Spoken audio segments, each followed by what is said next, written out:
they tone down and they're learning for the top dogs, and hopefully they can bring in a balance of both elimination as well as placement point. But I guess we are going to see that right now because the game's about to begin and the first map's about to be set. This is Alpine right now. I'm looking forward to how the flight path is. Will be right here because from the other day that I casted, we were given a rough flight path, but well, unfortunately, it is a fair flight path right now, coming from the south to the north, from Stadium to Snowfall, and seems like AG Global as well as Onyx Olympus has already dropped in. Magna Esports heading to Blueville, but they might be meeting up with PE Sports, who's close behind, and a lot of teams would be dropping in on the left side of the map right now, and that would spell a little bit of early engagement. Yeah, definitely. Magna and PE Sports, this will be an interesting one. I mean, Magna hasn't really been super consistent. PE Sports, of course, one of the top leaders in the current standings right now. Of course, Falcons is at the top, but they're not playing today. So let's see if Magna Esports is going to have the correct decisions here. Because if you get punished by PE Sports, it puts PE Sports in a very great trajectory to be on the top of the table today. Yeah, let's see though, as we can look for the rotation of PE Sports. Just as they are looting at this point, they're heading straight to Magna Esports, but Getbu with that Kingfisher might be able to get at least one knock to give Magna Esports that full chance of a takedown. But it's tough though, because the moment they get those shots, Pharaoh might be jumping in close to them, but we are seeing jumping away from the battlefield, so I think they might be safe. The pain point here for both teams, I feel, would be, the FF coins, right? You want to get those revives coming in, and having to expand those FF coins for the early revival third circle, fourth circle is definitely going to hurt your resources, right? You want to save all these resources for the more important later parts of the map. Yeah, definitely. I mean, this is what they need right now. But speaking of which, MP40 will not work. And there goes Grenade from Nero, taking down Getbo, and only two remaining right now. But the first blood will be dealt by Magna Esports. So that's 2 great points for the side of Magna. A great start so far, but they did have to sacrifice 2 members going up against Nero. Can Ramil do anything at this point? This 1v1 might not be what they expected for now. It's going to be a chase down, but Jens, I think they should be able to push them out. Let's see, M590 is a good shotgun to use if you have an opponent up close, but if they're running away from you, then that would be a problem. But they go for the vending machine first. The glue wall doesn't help from blocking that, but Jans might be able to go for backstab, pull out that blue wall, and will be taken down. It's a good thing they prioritize on revive, otherwise that would be it for Magna Esports. Yeah, so good decision making there. They did have to sacrifice, but Heavy looks like their decisions was not the correct ones. They will be the first one out, so there's 11 squads left at this 3-minute mark. Yeah, we are Pharaoh, who's also in the mix with PE Sports right now. Nero being chased, but Pharaoh is not being that aggressive team that we often see. But I guess they really need to be cautious. And there you go in the corner. Cougar was able to go for a takedown. Dawn, AC-80 in hand, as well as a Trogon. Not quite sure what the plan would be for him. He can stay in there and just wait for the opponent, but for Evo's Divine, there's no waiting as well for Todak. And last time we saw Todak, they topped the board on their run for the day 1 of this week, but I guess this is a chance for them to continue that trajectory. Yeah, Bray recognizing the situation here actually leaves the team behind. And for now, I think he has definitely enough FF coins to get the revive. So he just needs to find a vending machine and make sure that he's safe during his traversing. Because at this point, it looks like quite a few points have been acquired already. PE Sports at this point at the top, right? With 5 eliminations. Yeah, 5 elimination, and they really need a lot more. But before they head to the elimination, revival of one of their players would be crucial. But for AG Global, a team that we often see on long-range engagement, and there's a reason why. At some point, they are falling down early in the game if they don't have those snipers. So hopefully Duke will be able to find a sniper on his own so that they can at least take down a few players of Onyx Olympus and give that time, that revival time, as an opportunity to get away. Yeah, Team SR actually takes a fall and Zyro responsible for the takedown at this point. So some healthy points coming in for them, but AGL, Dew and Cypher still alive, so now they have to play the cards carefully because there is definitely a numbers advantage. All 4 of the members on the side of Onyx are still around, and he needs to keep extremely quiet, and it's Dew I'm talking about. Yeah, I mean, Dew needs to be quiet. Cypher needs to at least be the insurance policy for the team as well to revive the teammates. For Royale United, we seldomly see this happen in the early parts, especially in the first 5 minutes of the game. And most of the time, they wait until the 10th to the 15th minute. If they have an opportunity, then that's where they get those eliminations. But Royale United right now, pulling away. And this is what I often see for Royale United. If they couldn't end an engagement or wipe the team out in 10 to 20 seconds, they get away from there. They don't want to deal with them. They don't want to rush, especially when we still have 11 teams remaining. So there's a potential of third party happening, and they don't want that. Yeah, I think I remember you mentioning that to me as well, and I think that's a very good strategy, right? You don't want to get pincered, but EVOS right now, Coach Chiu actually catches eyes onto Nameless. Here comes the wrap around. Diamond trying to aid him in his 2v1, but Ray is on the backlines. Who gets that first knockdown? It's going to be Coach Chiu that gets knocked down first, and right now Ray as well, under threat. He's going to be on the floor. AimGod and Rasha, what's the call here? Looks like it will be a retreat. Go and look for that revive, and Coach Chiu will be brought back. And what Diamond did there is they didn't really focus head on to Ray. He's just looking for anyone who might go in for the backstab. He managed to take down the other one from the other side, Cold Chill on the other side, before dealing with Ray. And it's smart for Virtus Pro right now because most of the time that they're losing out, even in a 1v2 situation, is because the sniper is always on point, or most of the time always on point and taking them out. And that guy in the front line is usually just the distraction for the team. Yes, and this is where players like Ma'al will shine, right? As a sniper of the team. We've seen this even in like teams like Falcons as well. And Ma'al, maybe he can get a surprise shot here, but the launch pad could be used. Hang on, one more shot. Crime, he's going to be caught in the Riptide rhythm as well. Can he make his escape? Ma'al looking for that snipe. Will have to put his glue wall down at this point. Whoop, FGL and Crime managed to get away, but will he be able to get away from that AWM from Ma'al? No sidestepping coming from Crime right now, just trying to recover, and that player from the launch pad is the distraction that gave Crime a chance to recover and also go against Ma'al on a sniper versus marksman battle, AC-80 and AWM, but it was dudes! Where did it come from? A backstab happened from the captain. Beautiful. That's why we talk about that flanking, right? You don't want to be pincered, which is why Buriram, I feel, has found quite a bit of success. But have they been super consistent? Not yet. Right now, 18 Deer being shot at by 2 different members on this side of Onyx as well. He needs to make sure that he's safe. At the same time, hang on, Dew, he is here. 1v1, not going to make it work. 18 Deer gets a knockdown, and they will get an extra point. Total 3 points for the side of RRQ. But I think 18 Deer is in trouble right now. The moment they made that shot, everyone from Onyx Olympus just jumped in onto him. Now, 18 Deer, I know he has clutch potential. Going against 2 might be viable, but he needs to recover, and no backup is coming from RRQ. Even AG Global will be joining them, but Cyru right now getting hit. Good enough that they have a Cassie Electro Therapy connection for him to survive that shot, and 18 Deer is down and out. Yep, and 590, very good in close range, right? So they take another point for themselves. RQ, this is a good position to be had, right? In overall standings, they're right now standing at 294 points. Still quite a ways from Falcons. If you guys remember, Falcons ended the day yesterday at 350 points. I know you have put RQ as your top team for today, but I feel like, you know what, the Vietnamese squads might come and bite them in the back.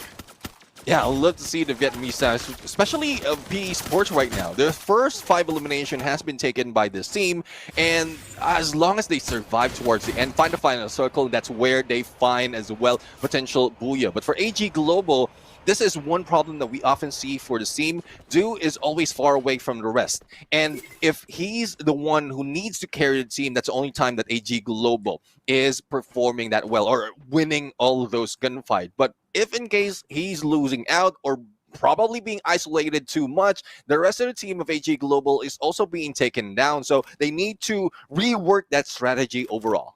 Yes, and I mean, they've only gotten 2 points so far across the entire board, right? Right now, like you mentioned before, PE Sports at the top of the elimination table for now. Five takedowns. No, it's actually Onyx. They have 8 eliminations so far. Ooh, 8 elimination. Currently a little low compared to what we've seen them perform in the grand finals of previous season, but this is what they have to do. Aggression. 8 elimination from the beginning, and they still have 11 teams, but for RQ, just right now, the Grenadier, not even waiting for a chance to pull out a grenade. M79 gameplay coming from this guy, and that brings them to 6 elimination and still top of the board. And on their hands, Cats are fighting against each other. Magna Esports and Pharaoh. The only question is who's going to survive and if Raymil will be able to recover. Unfortunately, Magna Esports is out on 11. Yeah, Thailand responsible for the downfall of one of the Malaysian squads down here. That's going to be the second team out of the running for the first map today. Magna Esports unfortunately did not recover from that. And let's take a look at what's happening now as WAG will be going up against Buriram. How? Buriram United, again, most of the time they time this, most of the instance they time themselves if they can completely wipe out a squad. But there's no more real estate to work with, and this is a good spot for them on the edge of the circle. They're just dealing with everyone else from afar. Oh no! Will be knocked down, and they're fighting against WAG. And these PE Sports players are the unwelcome guest that is in between these two teams, and they will be taken down by WAG. Now, it's one Vietnamese team down, but with those engagements, Buriram United is prompted to go for a rush. Yeah, AGL falls during this period of time. Buriram, they find an opening. They want to go in. Cyrus is down already. Wasana with the M590 as well. They can get the cleanup right here, but the Cruz and Moshi, both of them are down right now. The pickup comes in. The Cruz is going to be back to full health soon. Wasana coming in. It should be the end of WAG unless they can make it out. Is there another member coming in? VP joins the party as well. Nameless gets a knockdown onto Moshi. Jonah down as well. Is this the end of Buriram? It is! And Virtus Pro, what a time to come in as well. Yeah, definitely. I mean, Tikui managed himself that well, surviving against 2 players of Buriram United, but here comes Virtus Pro. Diamond on the chase, AC80, but once that F590 has been pulled with Tikui, he will be taken down, and the pickup will be done. Tikui will be taken out, but on the right side of the map, we are seeing a lot of teams going against each other. RQ and Sunside, as well as Evo Divine, plus 2 players from WAG, but the Blues closing in, and next phase would be showing up. It's a good thing that they're still in it. Oh no, EVOS, they're getting punished. RRQ, they dive in. Ray is falling low. Where is the rest of their team? 18 Gear as well as Ma'ao and Abe will be hidden away in the shadows at this point. But, you know, that save by WAG, that was a critical moment for them. They actually got the revive, but Cyrus immediately got taken down. Unfortunate for them, Cyrus was taken down. If I'm not mistaken, only 1 player from WAG is remaining. Razia, though, this is another failure for Evo Divine in most instances that they lose out in the fight. Razia is so far that he has no chance to bring back their teammates. With RRQ, good chance as well, good percentage or rate that they will be able to grab the Booyah. They have good position in the high ground as well as great oversight against the opponents, which is Onyx Olympus. Yeah, look, dudes, this guy is amazing to me, right? He has that spectacular high ground advantage as well, and he's known to be able to land those shots. Does have a grenade launcher, the RGS-50 as well, and it's looking like the steals are coming in. Pharaoh taking in 3 points for themselves. Oh yeah, I mean that's what Pharaoh read right now. And finally, Evo Divine will be eliminated. Now, RRQ needs to deal with Pharaoh at this point. And RRQ Duts is not happy with what they did earlier, stealing all those elimination. But what can they do? They have a little bit of ridge to play with as well as a glue wall, and behind them would be 1 player from WAG. So 1 shot from them can be the downfall if PR or Pharaoh manage to go for that push. But on the northern side of our map, we're seeing Team Todak silent, but we know how deadly they are. They always find a final circle this time around, and I think they're the ones who might take shots against RQ. Okay, they need to survive, not just based on placement points. They also need to get those eliminations, right? Right now, the one player I'm super interested in is POS1 because he's hiding in a very circular spot here. And Dawn gets taken down by VP. Boon James responsible for the downfall at this point. Pharaoh right now receiving a lot of attention from all of the teams. Either RQ, either Virtus Pro, but RRQ will be wiping them out. 13th elimination being grabbed from Pharaoh, and they haven't moved that far from Sunside, from the solar power panels. But I guess this is where they're getting their power. They are getting it from them, and well, let's see if the rush on Todak would be fruitful. Riptide Rhythm, Blue Wall not taken out in time to take down Toots, and you know how it is with Toots. He can throw that grenade, he can take a snipe, even get information with that Coda Aurora Vision, but PLS1 right now, no more footage to walk through, and he will need to jump out, and that might be the downfall for PE Sports right now, or for WAG right now.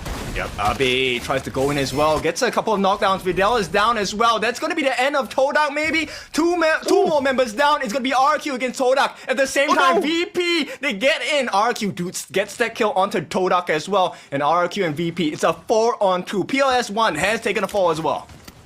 Let's see now. Diamond right now just raining nades on them with an M79 grenade launcher. And Nathan Deere will be taken down, as well as Abe. And here comes the rush on the other side. Virtus Pro showing that they're still in it to win it with that booyah. That's a big win for them, and you know what? This is why production, you have to be really careful about who you put on that head-to-head. They did Diamond dirty yesterday, and VP said we'll show you why we're supposed to be on screen.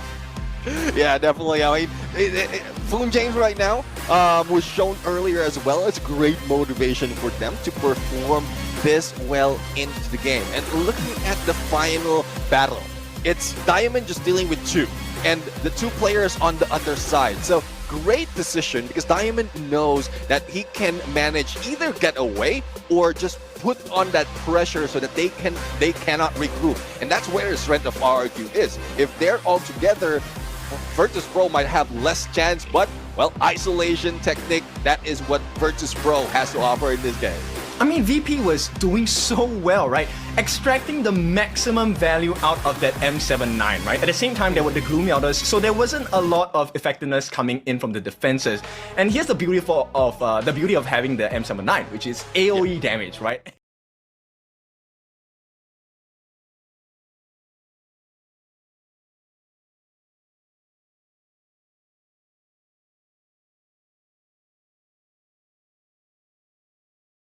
And holding a shotgun, you would assume that that's a rusher for the team. So are you ready to deal with that in early parts of the game? And well, that's a lot of homework that is involved in understanding how the other opponents are moving as well. Yep, and we're talking about Ready Evos. They're going to be dropping in the same spot as Heavy, and right off the bat, we're going to get some action here as Ray. We're going to have our eyes on him first. Does not have information on where the rest of the members of Heavy are at, but there is some, cover fire being shot by Heavy. Yeah, let's see though if they can deal more heavier damage, because earlier they were the first team to be taken out with only 1 point. But Ray is on standby in one corner, connected with that Cassie with Coach Shield, and Mufasa and Don't Cry is also waiting. So it's a waiting game for this too. The moment the rest of the teams rush in, this is a chance for them to go for the takedown. But Mufasa still surviving that hit. Only have a Vector against an MP40. That's not a good weapon of choice, and this is what I'm talking about. He will be going down from the hands of Ray. Yeah, quite a lot of action happening. Evos has better results at this point as Heavy becomes light work for the side of their opponents here, and Evos will walk away as the victors for this one. Yeah, I mean, unfortunate for Heavy, twice in a row, they're already being taken out on 12. Now, let's see though on how WAG is going to deal with the momentum that Virtus Pro might be carrying from the first map towards Kalahari, as Tikui, we know how aggressive and how nimble he is in trying to get in and out of battle, but he does have, speaking of battle, does have the thrill of battle on that A124, so there's a good chance that he might be able to pull that off and give PLS1 at opening on the snipe, but the distance though, the spread of WAG is a little bit too thin, and even with just two players against Virtus Pro might be tough for them if Nameless and Expo can get the first stock. I think the stress comes here not for WAG. I feel like VP is the one that's stressed because VP, if you take a look at the ranking right now, they're 17 on the table. They need to rise 5 spots. So, falling at this part of the competition is not going to be fun for them at all. And that's the reason as well why they chase for that booyah. So they really want to move up. Exponential movement in terms of points. But, well, good thing Expo managed to get away. There goes a grenade onto Expo, but no time to recover for one player of Virtus Pro. Oh, there no. goes a valiant dash, and Expo goes down. Tikui with a Trogon and a follow-up coming from Cyrus. But it's not over. Diamond managed to revive one of the players for Virtus Pro. But hopefully they can regroup because far apart, they will be taken down that easily. Okay, so that's 2 points for the side of WAG. A healthy start at this second map of the day. Right now, 11 teams still stand ahead, right? Because Heavy has been taken out in the early parts. Adam here actually taking a couple of shots, and they do get the secondary revive onto Nameless. Cito, and here comes AGAL. Pressure on that RGS to take down the glue wall. No need for the Riptide Rhythm. But let's see, Do on the sniper does have a Riptide Rhythm. Will he be going to use it on Ramiel? No, not anymore. Jans would be meeting up with 2 players. Saifa would be taking down MP40 coming from Ramiel. The sniper with that SMG. And Chinoy try to go for this fight. Into the time turner he goes. But that is just a distraction. Will he be able to go for the takedown? Oh no! Magna Esports is winning this fight. Only Team SR remains, and the backstab will be happening. It's a good thing that Chinoy managed to revive himself, but not for long. And Magna Esports, I love the showing for this team. Yeah, this is great for Magna. They get a couple more points, 4 points for them. Will they rise for the table? Not really, but the pain point is AGAL now. Their top 12 position is at risk. Definitely. I mean, top 12. Let's see if they will be able to recover Double later kill. on. Cyru from Onyx, another team that we're expecting a lot, but we're expecting a lot of them to be silent in the beginning because at some point this is where they are failing. If they go aggressive, but they need to get aggressive because of the elimination point, but if they get too aggressive, they end up going down, and this is one reason why they go in blind without any support. And let's see what Adam can do against LBT, because LBT would be wearing a Trogon as well, and even with a valiant dash, didn't manage to get a knock. Okay, it's a 2-on-1 here, and it's going to be Zyro actually taken down at the same time, and Jump gets 1 point. No points yet. He is still alive, right? So Onyx, they make it out safely, and Pharaohs, they need to be very careful about the way they approach this fight. We'll see how it goes. Onyx at 15 on the table for now, just 3 points. So they need to make sure they don't take too much of a risk. Exactly. Risk is involved, especially if you're going to deal with 2 teams. Earlier it was PE Sports, now it is Pharaoh. And Adam going a little too close against Evo Divine. I'm not quite sure if this is planned. This is just a reposition, but he has his back turns against Evo Divine, and also one player from PE Sports, and Coach Heel will be the one taking down Lao Ho, who's just hanging back in there, trying to survive. Evo Divine also sense that there's another team that might go against them, so they leave the place and leave Pharaoh going against Evos. Yeah, Kochio getting shot, and presumably by the Pharaoh players here. They dive in for him. Kochio in the middle of a 1v2 as he locks himself in the glue walls, but the glue melter is here. Kochio, maybe not enough time for him so far. It's a 2-on-1. They get the shots down. Kochio gets sniped from distance as Dawn, responsible for his downfall. Ray comes in, tries to help out as well, and it's not looking good for Onyx at this point. Yeah, let's see though. Well, Onyx Olympus, or rather Evo Divine, would try to go in for a fight. It's a good thing they were able to isolate a couple of players despite of Coach Hill being taken down, but chase from Ray.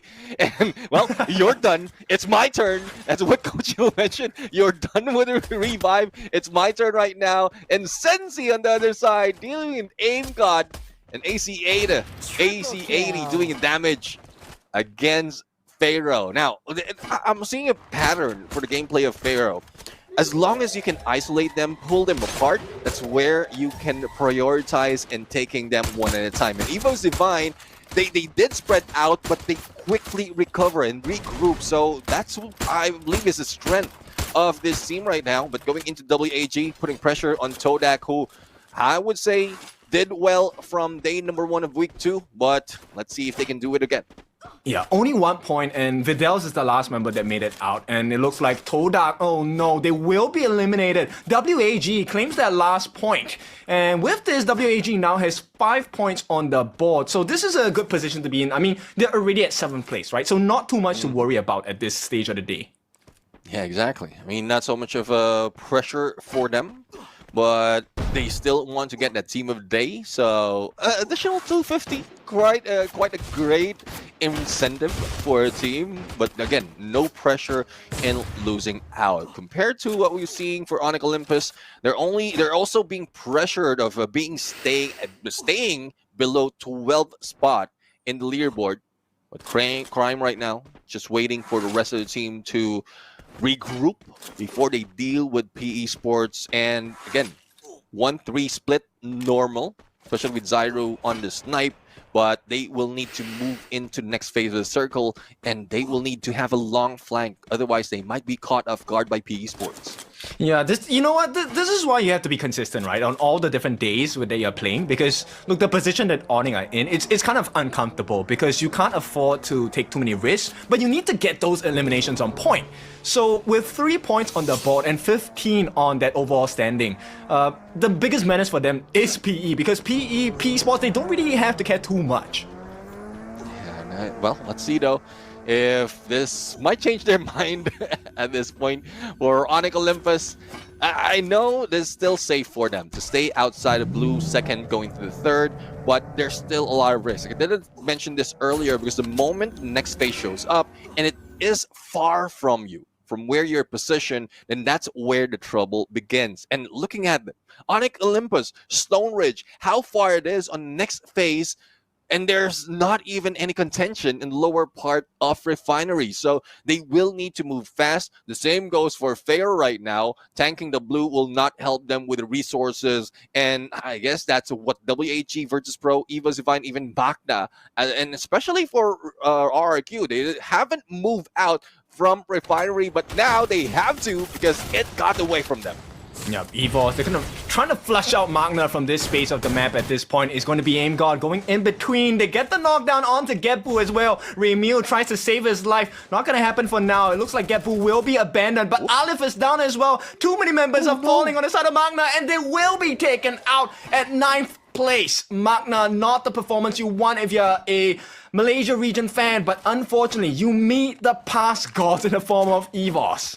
Oh yeah, definitely. I mean, Evo's Divine just made that play quite well. Even with the time turner being used, M79 made work on the players. And that's tough though, that's tough. If you couldn't survive a 4v4 in this situation, then you might not be able to get a few more points. So hopefully Magna Esports go for a longer run. Keep themselves distant from a team. If they can use a launch pad to get away, similar to what we've seen RRQ is doing right now, then please do so. Because despite of how great you are on the CQCs or probably long range, if you cannot play out how or outsmart your opponents on a 4v4, even if in the final circle, you will not be getting any kills. So at least you get placement points. And that's one thing that they need to work in. Find that placement point and then later deal with elimination. True. I think you definitely need to work on the math, right? You don't need to have great math. You don't need to pass your math exam, but you need to get a points at this part, right? So right now, VP actually in a decent position because it could be RRQ that might be pinched between them and EVOS as well. I don't know whether they know that VP is around them, but I feel like RRQ knows what's going on. Yeah, I guess they do. Let's see if there's something that they can play with, because if they can understand where the opponents will be coming in, as well as those who they can third party, and they can play it like Korea United right now, just taking those shots from a distance, taking advantage as well of their position, and also being inside of the zone. Laho, the only one remaining outside of blue, And, well, there's not so much of hope that he can do. He can drop with that hook gun and not get so much of damage. But the moment that he shows up, then Borem United can take advantage of that. But same goes for Sensi, hiding out in one corner, where Borem United, like eagle eyes on anyone who comes up. Yeah, this is why it's so good to have high ground advantage, right? You get all the information. You don't have to take too much of a risk. But Buriram, I think they have found out a big group of points to be acquired in the form of Onyx. Pseudo, Onyx Olympus, walking straight to Brave United. It's a good thing they have cover, but Wasana says no. We don't want you to get away. We don't want you going to the other side to be taken out. And there goes Jonah starting it off. Hook gun to reposition. And the spread a little too thin though for Brave United. If Onyx Olympus can stay together, then they might take advantage of this. But on the other side, also a battle is happening between RRQ and Evos, but focusing back on Brave United. M1887 to put pressure. The Blues also giving that so much pressure, and they need to focus on going back. Oh, the cruise control. The cruise gets it as well. A nice knockdown. And at the same time, Wasana helping to get rid of the rest of Onyx as well. It's going to be the first, another team down here. And two teams in quick succession as we're left with the final 5 in this 4th circle. Let's see though if they... I guess they spotted WAG already with that binocular. But they're also in the map with that hit list on them. So 11 seconds remaining, and they might be able to get away, but Moshi says no! He will be taken out by Tikui. Tries to take shots against WAG, but position-wise, WAG has a better advantage, but also pressure from behind coming from Virtus Pro. I mean, they're closer to the circle, right? So this is going to be very important. VP, this is a great moment to have. If they can beat WAG at this point, it could be Booyah secured, at least a soft guarantee. VP now looking for an opening onto X-Ball. Will not be able to find it just yet. Tikui comes in from the back on the top side as well. Riptide Rhythm going to be dropped by both teams as Diamond, Boom James, they're trying to wrap around. But WAG, they have the better positioning. Nameless going to try and help out as well. Tikui the first to fall in this fight. And VP, they might not be able to last. X-Ball jumps in. Too many members on the side of VP are down as EVOS will fall in the middle of that skirmish as well. POS1 as X-Ball, it's a 2-on-1 Nameless. Will he be able to carve that chance out?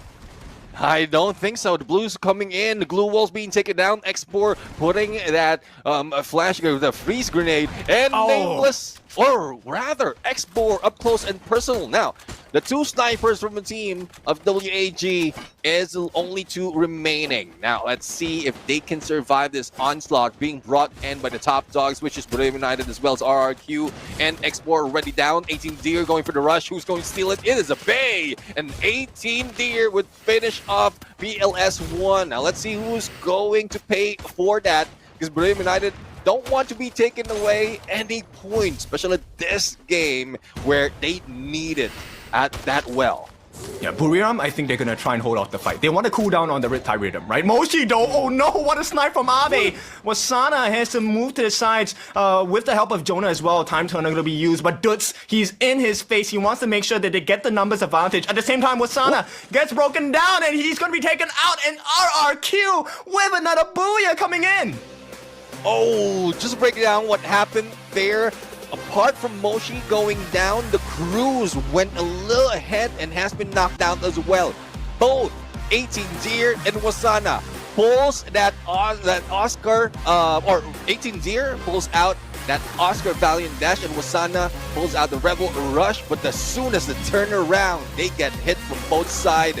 And RRQ Dudes took advantage of everything, and this is where they grab that Booyah. Valiant effort for Brave United surviving this long, but it is RQ's map right here for Kalahari. Yeah, I mean, the positioning on the side of RRQ was so clean, right? Opening up the line of sight from the sides, Buriram did not expect that angle to be available. And it was Iive who was actually able to kind of set up the fight for the team as they place other members onto the left side of Buriram. And great fight for the side of RRQ. Yeah, definitely. I mean, these 2 teams has been head-to-head.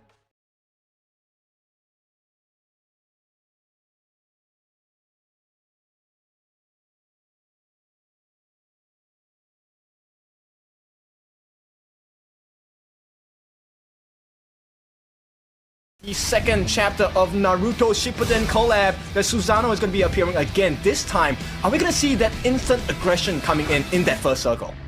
Hopefully the flight path can force them to do so, but I don't think it will happen. It looks pretty centered. It is very center. From intellect center, and probably it's the reason why they head into mud side. Now, Heavy is heading into for the early drop, and it's a good thing that there's no contention, because for Heavy, they need this. They need a little bit more time to loot up, to prepare, because they've lost so much already in more instances than one. But in Museum, this is where usually Brim United is dropping, and we've seen a decent spread as well. Not so much of a hot drop that will be happening in Xterra. Especially this map offers so many compound. Now, even if you're in the middle of huge buildings, there's still the small building or how to say houses, and even areas that you can hide off to, but there's no hiding, especially if you're going against RRQ. But Dutch is the first one down, first one to go down,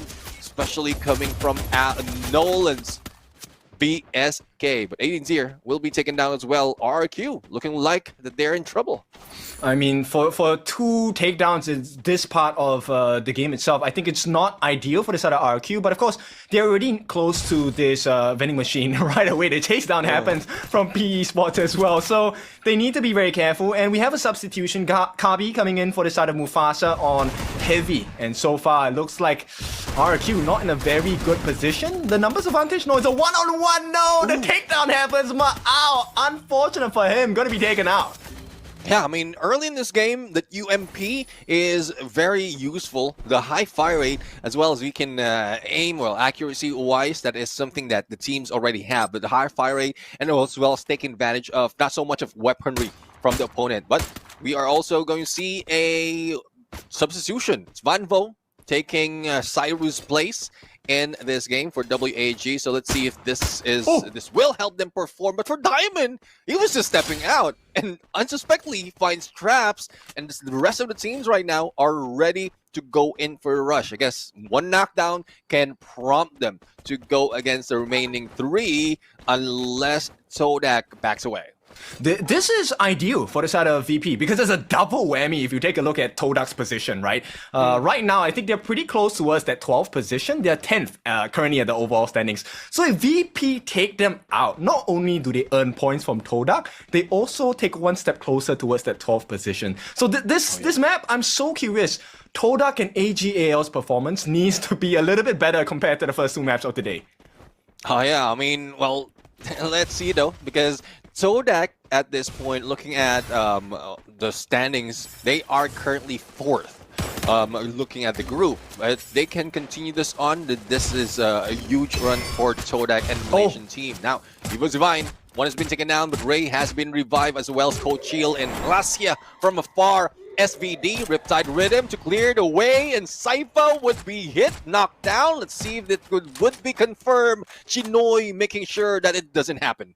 Yeah, I mean, AGL, they have definitely heard their fans calling out for them. They need a better performance, but going up against EVOS, the current world champions, that's no easy feat, as Rasia will be taken down as well. Dio coming in with the snipes on the AC-80 as well. But here comes the revive. Rasia will be brought back. Hang on. Aim God taking a couple of pretty good shots from their opponents in the form of AGL. Yeah, let's see though. I mean, the revive has happened, but AGL is rushing in. Aurora Vision just to push them away if they will be pushed. But Aim God, well, Team SR is already on that rush. And it's so ironic, his name. Team SR is using a shotgun up close. So it's a good thing he switched to an SVZ, living up to the name with a sniper rifle. True, and at this point, Iive here going to be caught in the middle of a skirmish. It looks like it's PE Esports. So all 4 members are here on the side of Magna, right? I don't think... Okay, it's also a 4-member rush from the side of PE Esports, so this could really hurt Magna here. Let's see though. I mean, Magna knows that they might be hurt and they're trying to pull away. UAV will be taken out and it gives them an opening to go a little bit on the edge of the circle. This is what they need. Keep their distance, try to survive as much as possible. Iive, yep, AC-80, he can put in so much of damage, but this can also lead to PE Sports use a launch pad that would just drop against Magna Esports. And if you are spotted from the early on, and like you don't have a chance to get away from that, like you're always giving out your information on your position, then there's little to no chance that you will survive longer. So that's where stealth really comes in early parts of this game. Yep, and look, this part of the map for them, it's pretty open. Oh, Team SR, what a nice takedown here onto Eivos as well. And this is going to be one more free point. So far, 6 eliminations for the side of AGAL. Now, Magna, this is not a good position to be in. Pretty open, and 3 members all are taken down at the same time. Oh no, Magna, what a time to be taken out. They are the first team to be taken out in this map of Nextera. Yeah, it's more of the angle that they took as well. They angled their launch pad in a way that even if they're already off the ground, they can still be shot at. It's more of a small adjustment, and that's how they got taken down. Unfortunate though. They could have used it onto the other side. They might be going in close a different team, but I know that they're not expecting compared to what PE Sports has seen earlier. But speaking of PE Sports, they will be getting away from most of the engagement after what happened there in AG Global right now, leading the pack with 8. And who's doing the deed? It is Team SR. 3 eliminations already, do only 2, but more of what he's doing is oversight and giving information for the rest. That's true, and I like this performance by Team SR. Right as we talk about the good things about them, they will be spotted out by RRQ. Ma'ao falling very, very low. He needs to heal back up. At this point, they catch the back of Cypher as well with a nice snipe. Can they go in? Charge Buster ready for the finisher, but on his backlines, he is getting shot as well. Can he finish the job? He cannot. And AGL, they survive. Yu gets a snipe onto him as well. Abe coming in for that finish. The execute happens for the side of RRQ. They balance the damage here. As Chinoy gets spotted out, that's a healthy amount of damage. He is in the blue. It's not the most painful on the second circle only. Let's see though. I mean, Dudes right now just paying forward, especially as 18 years has been taken out, but he has been revived. And Chinoy, pressure by Maal, pristine, not even giving any chance for Chinoy to breathe or move out. Riptide Rhythm, but that goal perfectly timed as well. So I guess he will survive, but no! Abe says no, and AGAL taken out on 11. Yeah, it definitely caught them and kept them at bay here as we take a look at Heavy. Now we're left with 10 teams at the close to 8-minute mark, so still 38 members left across the map of Nextera. So plenty of points to be had as another revive comes in. Pharaoh, they revive Zen as one. I forgot who the other player is, but 40. Let's see though. Heavy right now. Again, this is what we've been asking Heavy to do. Just keep their distance from the rest of the team. Find that final circle. And that's where they can probably get their momentum. But for RRQ right now, oh, the shot from Lao Ho VSK. And there you have it. Duts is down. Maal still outside of blue. And this is the pressure that PE Sports can bring to the table. But good enough that a takedown has been done. And Abe not surviving against Nolan, and only 18 remain. The last player that has been revived and doesn't have so much of resources, not so much of coins as well. And let's see if he will not be spotted because Lao Ho just turns and he might be able to shoot him down. Yes, this will be a good time to be able to revive his team, but at the same time, let's take a look at VP. A more impressive performance from them in this third map of the day. Putra will not be caught out, but for now, VP getting some healthy points, 3 points, as RRQ has finally been eliminated. Let's see, as we look in to the battle, Virtus Pro right now can make this a good chance for them to catch up on everyone else. Good split as well. Diamond a little bit too late on switching, and it is Exposé who managed to take the knock, and the finisher will be done by Diamond. Now the rest of the teams of Onyx Olympus is trying to go in for that rush. Nameless use that Rebel Rush and a Valiant Dash. And from Exposé, Putra will be going down. Simultaneous takedown from these two players. And Beautiful. I'm loving this side of Virtus Pro. Yes, Exposé and Nameless, they have definitely leveled up in this third map of the day. I don't know what they've been doing. Maybe they've taken more of the Red Bull drinks, but hey, whatever they're doing, keep at it because it's working out. Yeah, definitely. It is working out right now. And I'm loving what's happening right now for the team. But for Heavy, same scenario. I'm loving how that they're surviving, even getting a few of elimination. But who's ahead or who might be the ones in front of them that they will need to deal with? It's Esports, the current elimination leader, double-digit, 10 elimination already, sitting at 4th place in our standings. And this is why I chose Esports as my prediction, because the moment that they start off the game or the day well, and there's a little bit of momentum being built as well as motivation. So hopefully this continues for PE Sports. True. I mean, at week 1, I think PE was the top of the table, right? Overall standings as well. I believe in their performance as well. And coming in once again, the Vietnam region has been on a tear so far. Now, Heavy, they catch eyes onto PE Sports. Can they get the snipes? And they have that positional advantage on the top, just raining fire on the side of PE Sports. One more nade to make it done as a couple of nice knockdowns. But the heals are coming in for the side of PE. And at this point, the blue is not their friend. Alan just raining all the shots onto them as well. Oh, no. Oh, Aim God, EVOS, they want to have a share of the points here. Yeah, it's more of stealing all those elimination. Let's see who will be the burglar, who will be doing the deed of the heist at this point. But Heavy doesn't want that to happen, putting pressure as well on Evo's Divine, and also using that vehicle to their advantage as a cover just in case they lose out on those glue wall. Now, PE Sports feeling the heavy damage from Heavy, 4 elimination already.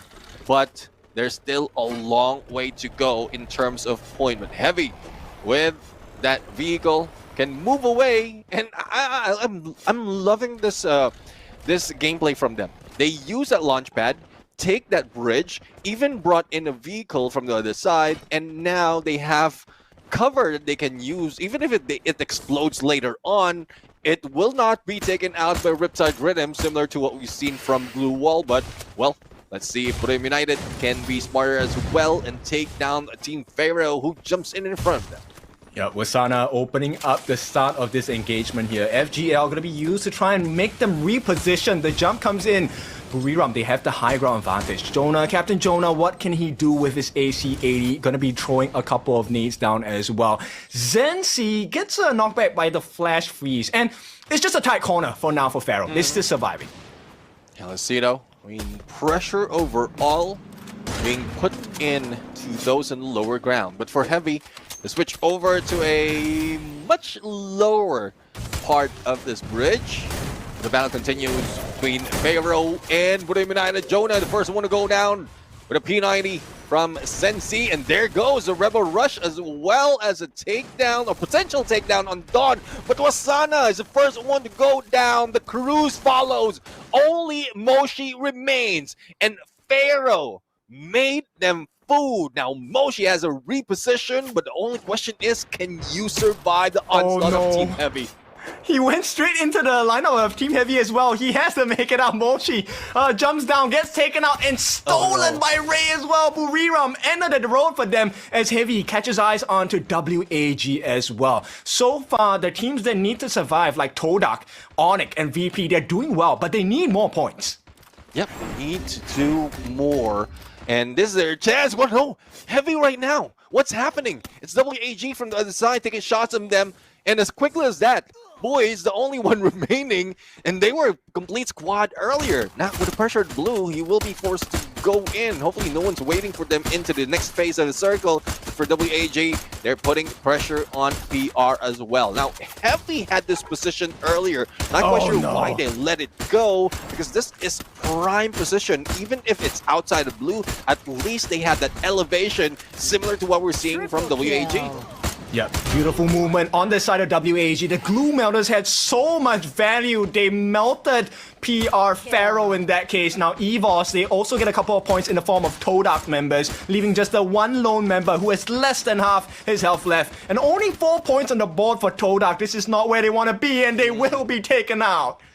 Yeah, it's fortunate. I mean, they bide so much time trying to survive, but when everyone is pushed against each other, it's very difficult to fight, especially with WAG on oversight, and might still have an advantage on the shift of the circle. So we won't be seeing WAG jump out of this area yet. So they're really using this elevation, taking advantage of the time that they have remaining to make sure that no one or only a few survive later on. Yeah, Onyx, this is the last call for them. Can they survive? There is still 2 members on the side of VP that can make the difference. With the dash, Explosy goes in for the kill. They take out Onyx. This is a great chance for VP to get a second booyah of the day. We're left with the final 3. WAG, EVOS, as well as Virtus Pro. Let's see though, WAG, great elevation.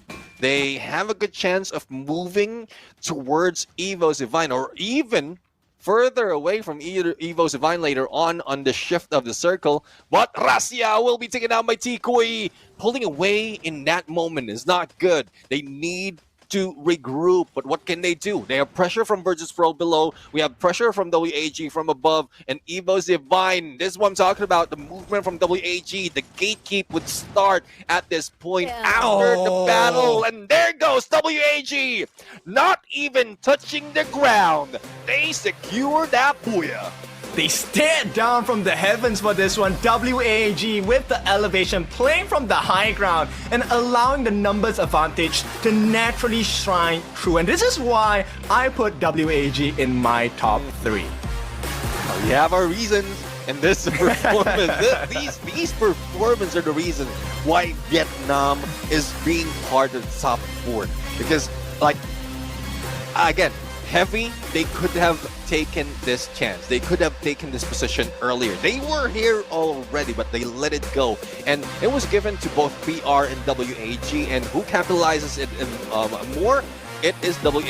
Launchpad still has elevation. Again, not even touching the grass. They managed to grab a booyah. And it feels like a childhood game wherein it's heaven or hell. You go down and you're out. So that's what WAG played it at this point for this 3rd map.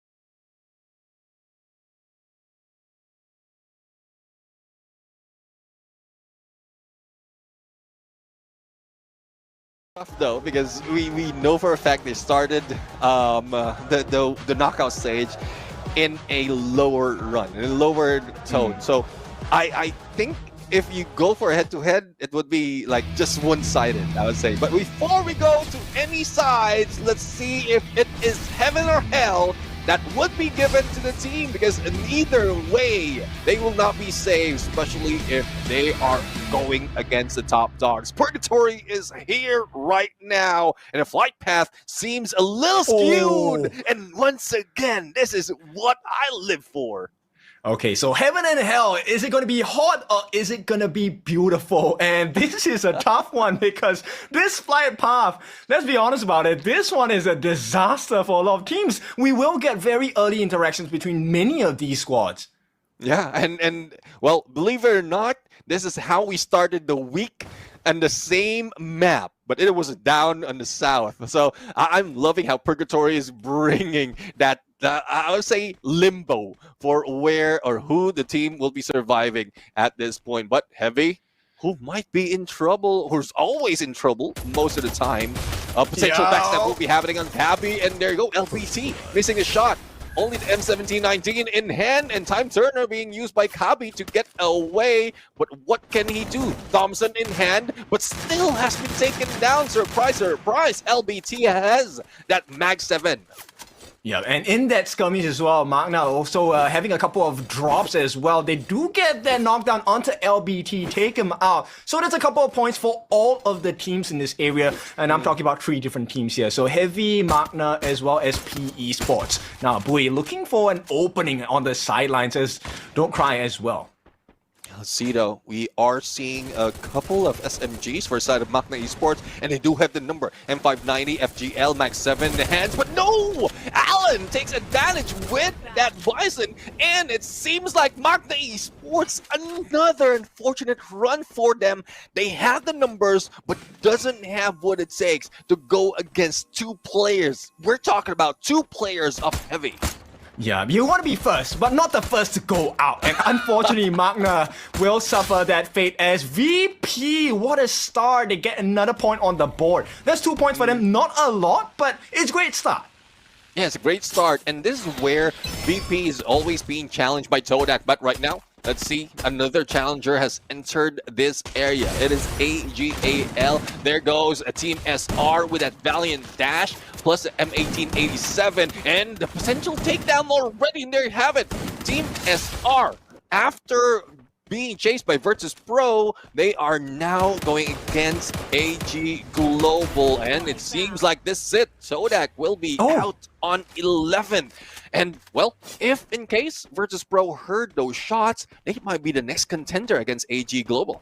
Yep, look, AGL, I like this position because Todak is the one that's really close to them in terms of the table standings as well. So them taking Todak down, they actually open them up to be overtaken by VP and Onyx as well.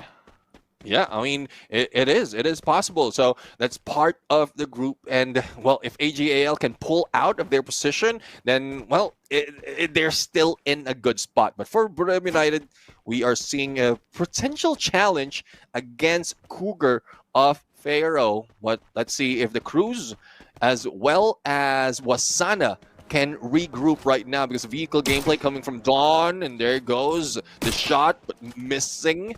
And, well, not so much that can be done right now. This might be a bait and switch that is being pulled by Fair right here, and the Cruz and Wasana might fall for that trap.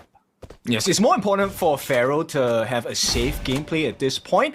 And look, VP, they lay down the mark on the Expo as well. Buriram takes a couple of nice pot shots onto Dawn. They knock him out. So that's 1 more point. So the first point on the board for Buriram.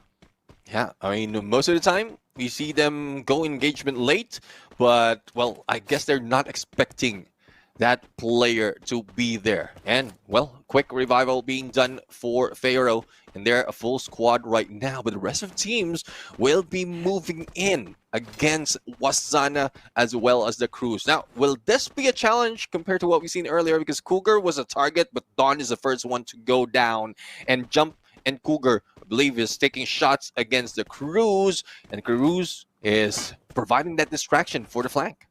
This is the most honest fight we'll ever get, right? 2v2 right now with the blue coming in as well. So the Cruz needs to be very careful about his positioning. Will be supported by Wasana on the sidelines. So is this going to be free 2 points for either side? Yeah, let's see, though. It's tough to call. The Cruz, I would say, I mean, like, history-wise, he's a great player, but currently we are not seeing that. It's living up the shadow of his past self, and hopefully Brunei United would bring them, or we bring him to a spotlight. But, well, this is what happens. If nothing fruitful happens for Brunei United, they just pull away. And that's even more than 20 seconds. So good enough that they stayed right there, but they don't want to risk being damaged by the zone for so long. I feel so sad for Don, dude. He revived, got taken out once again. The captain, Mr. Jonah here for Buriram, getting a couple of nice shots as well. So this is going to lead them to, I believe, a 2nd point for the side of Buriram. Now, Heavy, they have eyes onto Onyx, and they're looking for an opening. Oh, Zyro! That opening! Boy, for takedown, AWM against Zyro, and, well, this is different because Zyro is a sniper for Onyx Olympus, and seems like Boy is doing a number on them. Crime MKS, despite of that AC-80, will not be able to survive. Now, let's see if he'll be able to get away, but up close from Ski Lodge would be P Esports. But no! Alan! This is a comeback from Heavy right now. First 6 minutes and they have 8 points already. And Onyx fans, this is not what they want. This was supposed to be the game they were able to come back, wrestle for that 12th position on that table, and unfortunately for them, they're the third team to be taken out. This leaves us with 9 teams at the 6.5 minute mark. Now let's see. Heavy might be going in for a quick end. He's gone, the rest right? of the teams will. Well, Kabi is here all alone, but there you go. The rest of the team will be coming in. Boy would have that sniper on him. The time turner save him for a moment, but all shots from Nero, LBT, as well as Lao Ho, all of them on that marksman, either a marksman or a sniper. So SVD, AC-80, you know how damage is, and now they have been marked for death, but don't cry. If he needs the tank, he will go for that 1v1, and Alan gets taken down, knocked out, executed as well. 1 more point on the board for a total of 2 for Eivos. It's tough for Alan at that point because even if he survive or take down 1, there's 3 more players waiting for them. So, well, we still have 2 players for Heavy that can make the dream alive. But at this point, AGAL staying on high ground. Another team on the contention of moving away from the 12th spot. Now, the only question is, can they take down Virtus Pro? Because Virtus Pro is, well, close, but not too close. So 24 points below AGAL, but they don't want to risk it. I don't want to see AGAL risk it that much. So if they can take down at least 2 players or the entire squad of Virtus Pro, then that would help them survive a little bit longer. Okay, I'm a little bit more greedy, so I want the fight to happen. But then, you know what? Look, we have what we want, we have our wishes, but WAG, they have plans of their own as well. And if once again, the engagement between AGAL and VP happens, I assure you, WAG will be looking for that opening. They want 8 points off of these 2 teams that do not know that they're around, maybe. Let's see though. Let's see if they can grab that 8 points, but WAG, especially what happened earlier, it seems like they are on point, just waiting and buying their time right now to secure a few more elimination. And the same goes for Virtus Pro, so no one's moving an inch. Well, they don't have to. They're inside the previous phase of a circle before the 3rd shows up. But for RRQ right now, they might be meeting up with Eva's Divine because even the hit list will be showing their position, so they know they're in the high ground. And there you have it. Rasia, the Wonder Kid, pulling that AWM, taking Dutch down, and it gives them more time to go for the push. And Eva's Divine not waiting anything, and there goes that Aurora Vision to find out where everyone else is. Yeah, 18 tier needs help and needs it once again. It's not looking good. Ma'ao getting shot down as well. Evos looking for an opening. They get the knockdown onto 18 tier finally. He's out of the fight. It's going to be 3 members left for the side of RRQ. Make that 2 as Abe and Dudes will be found in constant danger now. Ray with the M590. They're looking for 1 more. Abe, he needs to get out of here right now. Oh, unfortunate though. Heavy just stand in front of Evos, and they probably are thinking that knockdown is just from 1 team and not expecting that there's a team going against each other. So let's see if Heavy will be risking it, but we are looking at 3 players up front and 1 on a sniper who is on high ground. Alan have a good chance to go in for a fight, but all utilities being used against them. And let's see if Kabi and Don't Cry can at least help Alan to get through that line.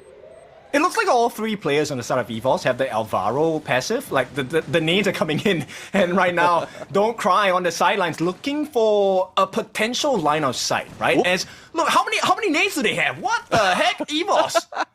I mean, they've taken out a couple of teams already, so I guess they took those nades as well. Let's see if Kabi and Don't Cry will be forced to move into zone, but Kochil has been taken down. Alan, though, would be taken out as well. It's now a 2v2 in front, and Don't Cry will try to stop that revive, but no, it's a little too late. But there's still recovery that is needed, and Aim God goes for the rush as well in the back end, and Heavy looks like will not be surviving And there you have it. Heavy's out. Evo still alive, and the pickup can be done.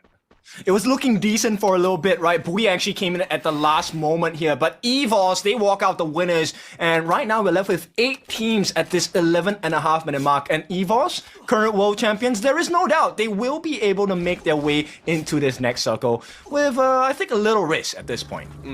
Well, a little risk indeed. They do have a good opening on the high ground that was being held by Rasia earlier. So I think the reason why he he doesn't rush in as we were expecting, because there's a lot of pressure on a 3v4, is because he also wants to secure that high ground. That would give them an opening later on as they go in onto the next phase. But right now, onto the edge, we have EVOS, we have RRQ, or only a Bay, as well as Pharaoh. But Burim United, the moment they jump in, sees AG Global, backs away that quickly. Now, which position they will take, left or right, because they have to deal with either Pharaoh or WAG in Virtus Pro, or in front would be AG Global.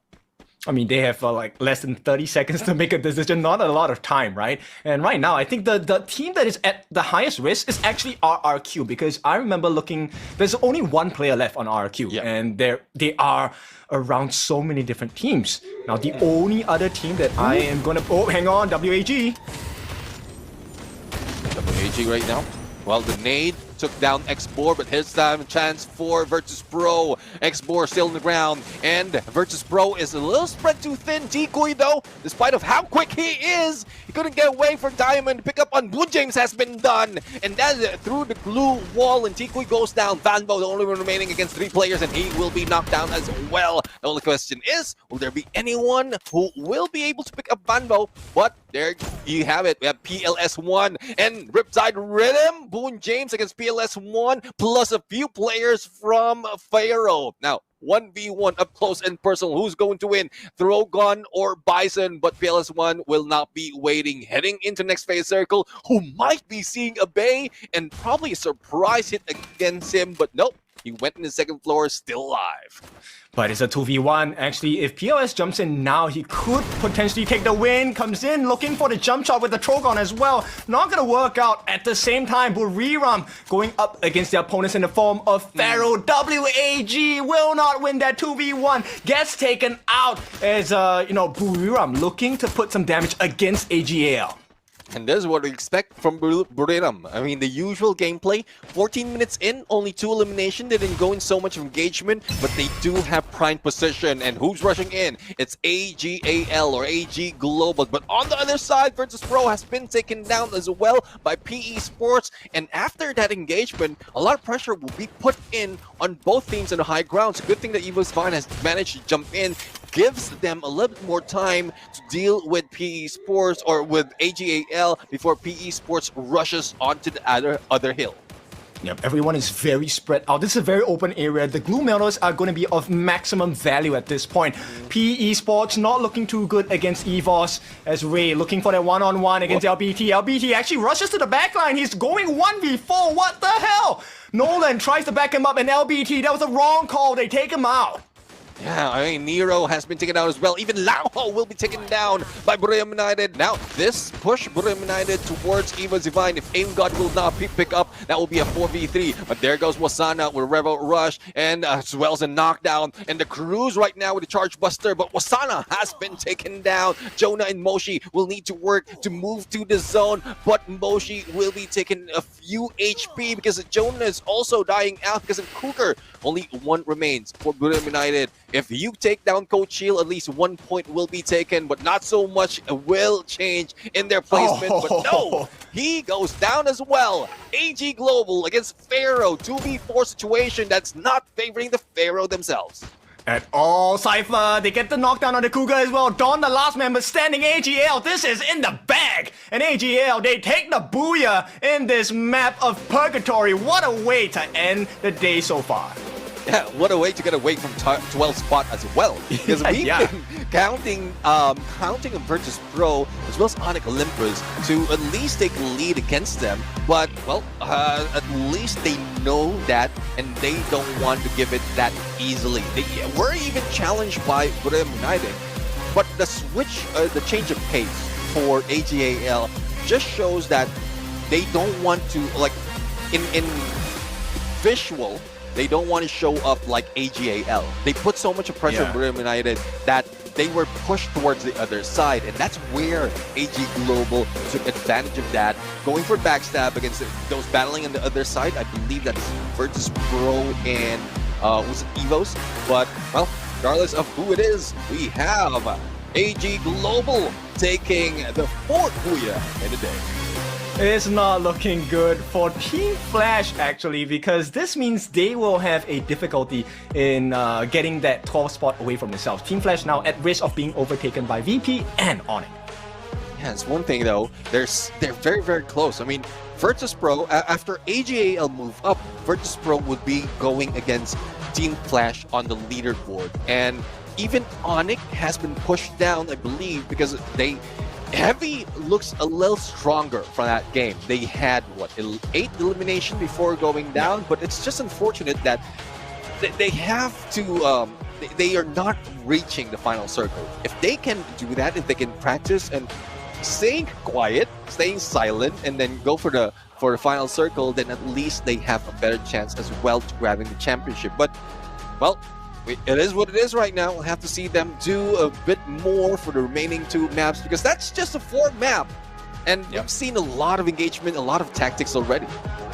That's true, and the points are starting to rack up. AGL, I don't think we really saw them a lot in this particular map itself. There was a lot more focus on VP and Buriram as well. And I think AGL, this is a good recovery, right? 4th map of the day. They were kind of silent in the first few parts of the first 3 maps. And for Booyah, let's see how many eliminations they have, because the points do matter this time. Yeah, I believe from last time we saw them, it's not even reaching 10. And for those who's getting a lot of elimination, it was Evo Divine. So I believe there's another turnaround that can be put in against the Booyah takers. But we're looking at the highlight right now, and this is where most of the engagement happened. Virtus Pro taking advantage of Todak in so many instances that they meet in Purgatory. And that's one thing that Todak needs to do. Find a different place, drop it. Yeah, they definitely need to do that more consistently as well, because with this performance by AGL, it hurts so many other teams, because Todak is also one of the teams at risk of dropping their position in the top 12 standings. So it's very important that Todak needs to step up their game and maybe play a little bit more safe, because they were pretty much exposed. They got sniped down from different and multiple angles. But let's take a look at the MVP of this game. What do you think about Cypher? Yeah, Cypher right now, well, so far he is not playing safe anymore compared to what we've seen them do before. Like going in with the rotation with a Do is a smart move as well. Doesn't have to be 3-1 position every time. You can go for a 2-2, and Cypher can also go deal with a long range. But with the build that he has, he can also go for the quick recovery, a pickup as well. With that Rebel Rush, he can lead the pack, and he's also built a little bit tougher with that Joseph Ford.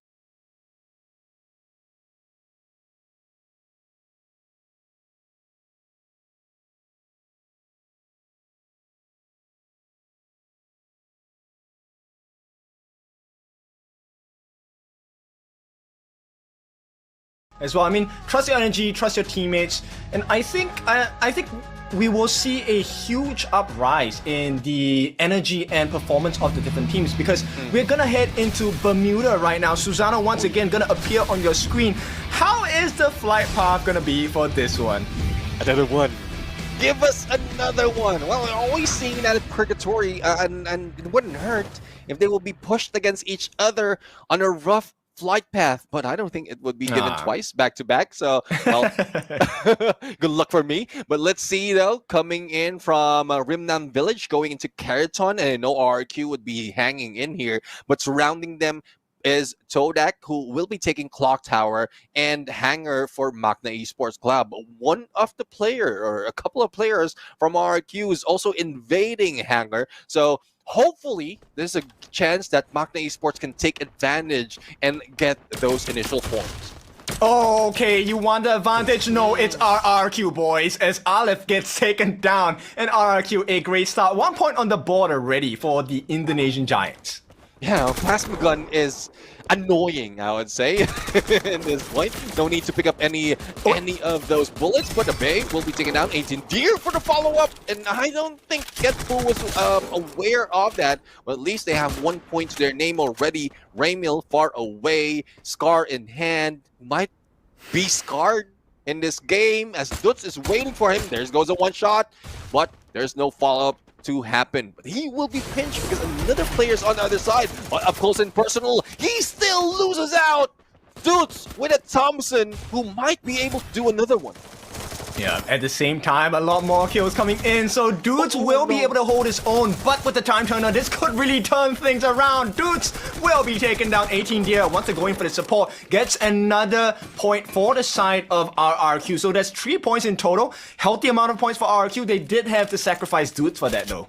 Yeah, I mean, they sacrificed him, and the time turner has helped for the tide turner for Magna Esports. Now, let's see if this is something that they can take advantage, because we've seen them on a 2v4, and they are still losing out. So, one thing I would say for Magna Esports, pull away as quickly as possible. At least have one player going for the vending machine just in case one of the players will be going down. But as we look at it, Heavy has lost one of the players as well and needs to recover, but another of them is not recovering or is not even putting up HP, so I don't think they have the meds to do so. But for 18 Deer, after coming back, is now dealing with Jans with that Parafal, and I know that gun, great damage, not so much a fire rate, but it is a great use from long range. Okay, at the other sides of the map, Heavy not doing too well. They actually dropped 2 members down. They don't have any points. This is not the same start they had in the previous map. Let's see though, if they can change that pace. But for Maal, SKS, shots onto hands, plus a Riptide Rhythm. And there we have it, time turner. Well, surprise, surprise. Don't walk away. Don't walk away, boy. There goes another Riptide Rhythm, and Hands managed to block those shots onto the airplane. But he will be left right now, being shot at from behind or from the other side by RRQ. So Magna Esports surviving a little bit longer, and there goes the hit list to get the information as to where MEC is. Yeah, that final shot by Dudes was so good as well, and Esports making life difficult for Pharaohs at this point, as PE Esports gonna be right around the corner as well. So right now, Putra is down and will be picked up by the team. Adam, and the next one to fall as well. Nice snipes coming in. Now, let's see though if they'll be able to bring up Adam. And, well, there's a lot of pressure early game. They don't want to deal with this. But speaking of pressure, Evo Zivine, well, he did mention that most of the time they have points already at this point in time. But hopefully, Pharaoh would be the team that will bring it to them. But no! Jump shot! Literally against Aim God. I mean, that is something that we don't see that often, especially from back then. It was these two OG players that is going head-to-head and toe-to-toe against each other. But right now, a recovery onto Coach Hill, and let's see if they'll manage to survive this fight. Sensi with that Mag 7 and the throw gun for Ray. Yeah, it's not looking good. Pharaoh somehow has a number on the side of EVOS. Rasia gonna be taken down as well. Ray, the last remaining member at this side of the map. Can he do it as a 4-on-1? Not gonna happen at all. And they still survive because they have a remaining member, I believe. And now it's gonna be RQ against Magna. Let's see though if they can survive this, because they've been challenged so many times. And Raymil, the only one remaining, but Dutz has an AC-80 in hand. Also, Glue Wall will save him a little bit, but you know how it is. Splits! Plus that nade! And Dutz is still bringing it on. If we put it in the board, how many elimination Dutz has done with that nade, it would be topping the charts. Yeah, this guy, he's not playing a shooting game. He's playing basketball at this point. I mean, look, so beautiful. Magna is so lucky because they have 1 player remaining. He can get the revive, but we need to see if he has sufficient coins to do so. At the same time, Heavy also suffering a very heavy loss here. 2 members down. Let's see though. Evos and the Cats are out, going against each other. There goes Aim God being taken down. Ray, a little bit of shuriken gameplay being done. Reminds me of Clash Water right now. Up close and personal, and Ray managed to take down Ron before going down on the hands of Sensi. Release He showed off a little bit with that shuriken, but well, it didn't last that long. Yeah, at the same time, VP, wait, Exposi, he doesn't see him. Whoop. Russia, Whoop. is this a free one? No. It's a good thing it didn't. No. It's a good thing it didn't because we were only looking at one, but he is sensing a lot. And Rasi right now going up close and personal, a little bit of zigzag action, prioritizing on that vending machine. But no. Did he do it? No, he didn't. But Kochil is still alive though, who can get into another vending machine, but might not be suspecting Burim United in this place. But he only has 200 coins. I don't think that's going to do enough. And this is not an ideal situation for EVOS. Now, Buriram, this is one 3-point walking, and the Cruise gets him as well. Now, EVOS will be the first team to be taken out in this map of Bermuda. Not ideal for EVOS fans here. Not ideal and very unfortunate indeed. I mean, every time they get a drop on the team in this map, they're being taken out. So it's tough. Even Rasia couldn't go in for that fight. Well, especially it's a 1v4 situation. But Burim United right now, it is Bermuda, so we will see a slowdown. And if it wasn't for that final main member of EVOS running into them, then they will not be getting points yet. But right now, I believe Onyx Olympus will try to do the same. And we know how it is with Buriram. They will try their best to end it in 20 seconds. Otherwise, they might be pulling away. I mean, if you get access to freebies, you want to take it, right? And Onyx, at this point, they are on fire because they are the team probably with the highest amount of eliminations. So Buriram, they would do well to get rid of Onyx at this point. But it hurts the hopes. Onyx fans, they do not want that to happen. Yeah, let's see if this is Onyx time against the Brew Blood. And, well, it was Sana waiting for the perfect timing. Spots one. And let's see, a nade being cooked right now, but not suspecting the 3 other players who will be in there. So hopefully a regroup by Burim United can help them, but they might not have spotted the other one on the lower side. And this might be the game changer for Onyx Olympus. Putra a little bit in too deep, but it's a good thing that Wasana already backed away. Glue wall melters just taking out that glue wall that's blocking their shots. Yeah, but the Cruise, his positioning is clean. He's coming in from the side. They're going to go in as well. Cruise puts down the wall. Zyro might get hit by the nade here. Will not have any damage so far. Riptide Rhythm going to be dropped down by the side of Buriram. Wasana falling a little bit low here. Needs to heal up. Let's see though. And they do have the zone advantage, so a little bit more of damage being taken by Onyx Olympus, but it's not expecting Crime to be in there from behind. But Crime has been taken by Jonah with the Trogon. Here comes the Cruise up close and personal using the Valiant Dash, jumping away, and surprise hit by the Cruise with that M590. Onyx Olympus, it might not be that fast, but we've seen how tactical Burim United did it. Yeah, and right now, WAG up against Heavy as Tikui. He's the best rusher, they say in the comments. Can he do it? He does it with the Mag 7 so far. A lot of nades are dropping down. Glue Wall Melter going to be laid down by WAG. As Heavy, they don't really have the best position now. 3. Hey, hang on. Xborg got taken down on the backlines. Yeah, Xborg can be picked up, but no, says don't cry. Vanvo a little bit in too deep, but Alan has been damaged as well, and PLS won! Up close and personal with AWM, Tikui for the rush as well against Don't Cry, and WAG, I guess they still keeping the title, the best rusher that we have for WAG at this point. But we are also sensing a few more players from a different team right now, just roaming around, and let's see if Magna Esports can pursue this fight against WAG. Yes, I mean, they definitely want to be in the perfect position at this point, right? WAG kind of hurt. 3 members left on the board for them. And Magna, it looks like they only have 2. Yeah, well, let's see though if they can survive. Speaking of surviving, Virtus Pro trying to do the same. Diamond already out. Nameless cannot be picked up. But, well, fortunately, he has been. But will they have enough time to go for the reposition? Right now, down to 8 teams already. Burim United onto the edge, have seen PE Sports, but has not made any move to rush in. They don't have an open shot against PE Sports, but with Virtus Pro into the mix, coming back from Revive, this might start off that battle. But no, Moshi is already in the rooftop. hearing those footsteps might give them that information. We've already seen the advantage of having a member on the top here, trying to land some shots onto Lao Ho. Glue Wall Melter are going to be dropped into the apartment at this point as Brew, they're going to start that aggression. Let's see if the aggressive approach by the Cruz and Wasana would work this time around. The Cruz a little bit in too deep, and well, I would often see Wasana do that, and it can be successful. The Cruz is trying something different, and hopefully he can get back into his usual ways. But them buying time like this, I'm not into this, especially for Brave United.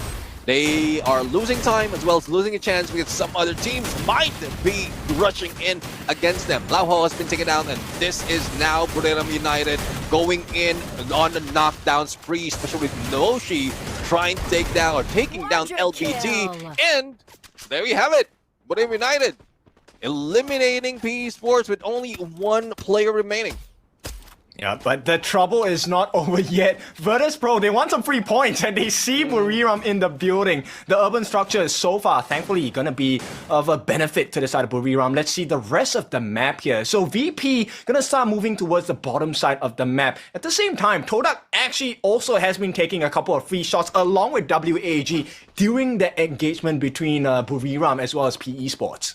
Yeah, I mean, it's good that they're putting in the numbers as well, sustaining their spot on that top 12. But we're seeing a binocular being used, spotting 3 players, one from WAG and a couple from AG Global, or it might be everyone from WAG.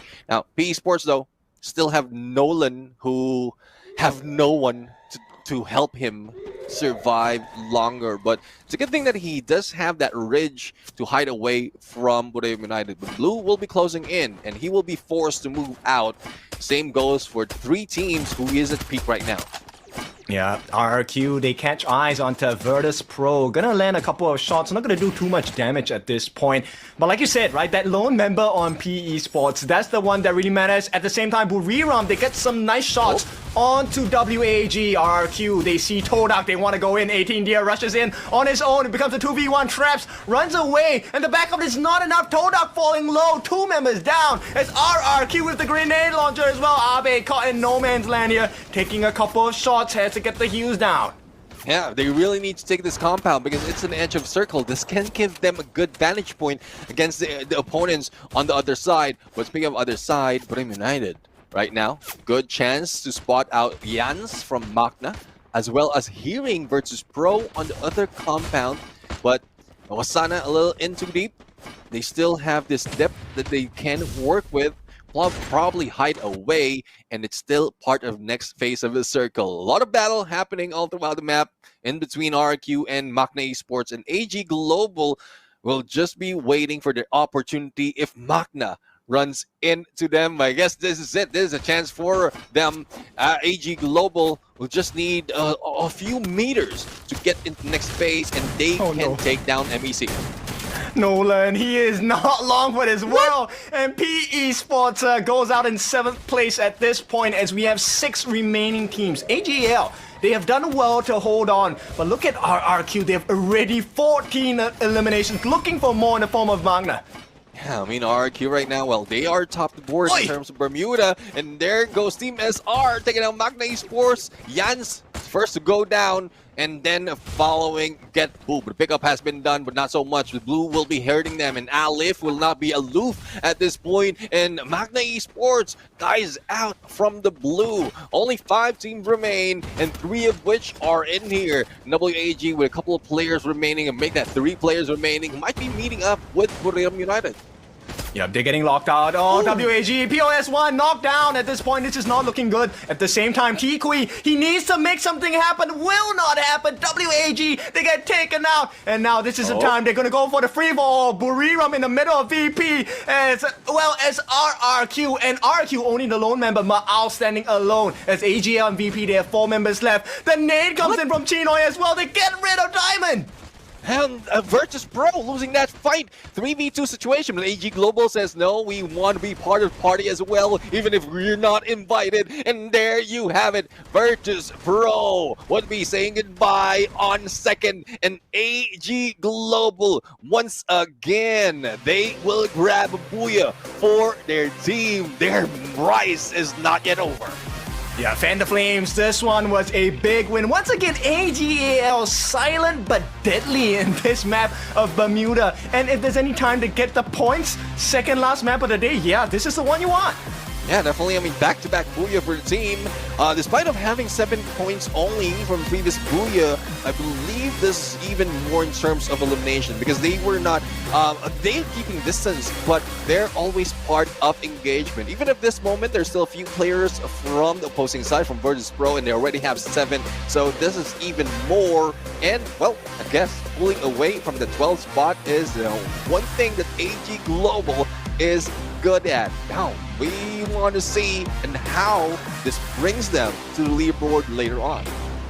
Yes, I mean, I think it's safe to say that AGAL, they're kind of secure in their positions in the overall standings for now. The question is, VP, how many points did they get in this particular map, right? Have they overtaken the other 2 teams in the form of Flash and BTR and, put themselves in 12th position?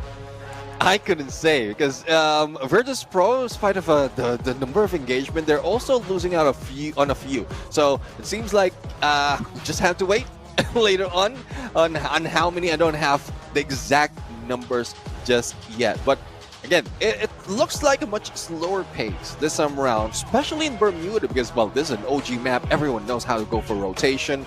The only question is, was it a top-heavy game?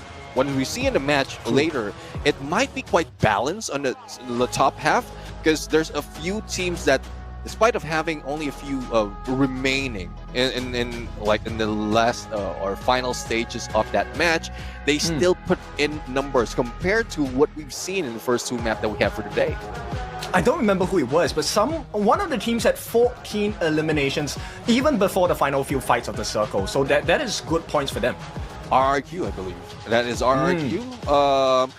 I was thinking Eivos, but wasn't Eivos the first to go down? So, yeah, I think it was RRQ. RRQ was the one who got 14 eliminations, but it was like Maal was the only one remaining in that final moment. I don't think they added a few more, but you know how Maal is. He's taking those cheeky shots and probably grab a couple more of those scores. So really waiting on how this changes the pace of game, but also as well as who will be our MVP because there's so many potential MVPs right there, especially from AG Global. And earlier we've seen Sypha, was it? So it might be Zoo who might be taking it this time around. But before we take that MVP slide, let's go into the highlights review, a recap what happened earlier. Yeah, you know what? One of the most disappointing things was Heavy. I think Heavy, once again, I think they got a couple of points at the start, and unfortunately got taken down really early in this map of Bermuda. Yeah, I mean, compared to, Purgatory, where they have 8 elimination, this is, well, I gotta say much slower because Heavy's not in a good running. Regardless of whether it's the beginning or towards the end, Heavy seems like heavy-hearted at this point. But going to MVP, it is Team SR. And, well, wearing that Oscar, Antonio, Joseph, and Shani, this guy has shown us great gameplay. Similar to some of the rusher, the clutch players of the other teams. But Team SR is one of those that can bring that valiant dash to justice. But this time around, not so much of elimination as well as damage, but spread across the board. I guess looking at the damage, it's more of a third-party gameplay that they did. I mean, this is something that has worked for AGL, right? I mean, having 2 booyahs in a day, it tells you something. So AGL definitely playing their cards right. They have been silent, not really a lot of points on the board. They have like 9 points in total, but with the addition of the fixed placement points, this brings them 21 points ahead. And let's take a look at the active and passive duo. I think with the Riptide Rhythm by the Skylar has been really on point for the team. And like you mentioned, right, the Tatsuya, the Oscar, the two dashing skills have been very useful and valuable for the side of AGL. Yeah, definitely. I mean, it's more of a standard build that we see from most of the teams. Not so much of different. The only thing that surprised me as well is Chinoy. Like, he is playing support bomber at this point. I mean, Cassie with that basic therapy, and then having the Beaston, even the Alvaro as a passive skill. But as we look at the game standings, there we have it. RRQ once again denying AGAL of that #1 spot. But regardless, Booyah, if you can take the Booyah, that would be helpful, especially on the Champion Rush format that we have. But what's following, or who's following them? AGAL, Burim United, Virtus Pro. So I would love to see how it ended up on that overall standing, because it was very close, but I don't think that is enough. 14 right now. We were counting 18 earlier, right? Yeah, 18. They need another 4 more points. There's 1 more map to do it. So for now, RQ stands on top, and total of 81 points today so far of the 5 maps we've played. This, I think, puts them maybe ahead of Falcons in the overall standings, but we'll wait for that information later. And you know what? Today is not the day for the Malaysian teams. Todak and Magna, not the best performance today.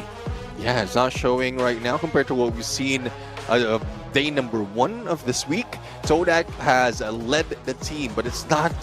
I don't know what happened. I don't know. Probably the other teams, because of the desperation of getting the top 12, is already doing so much.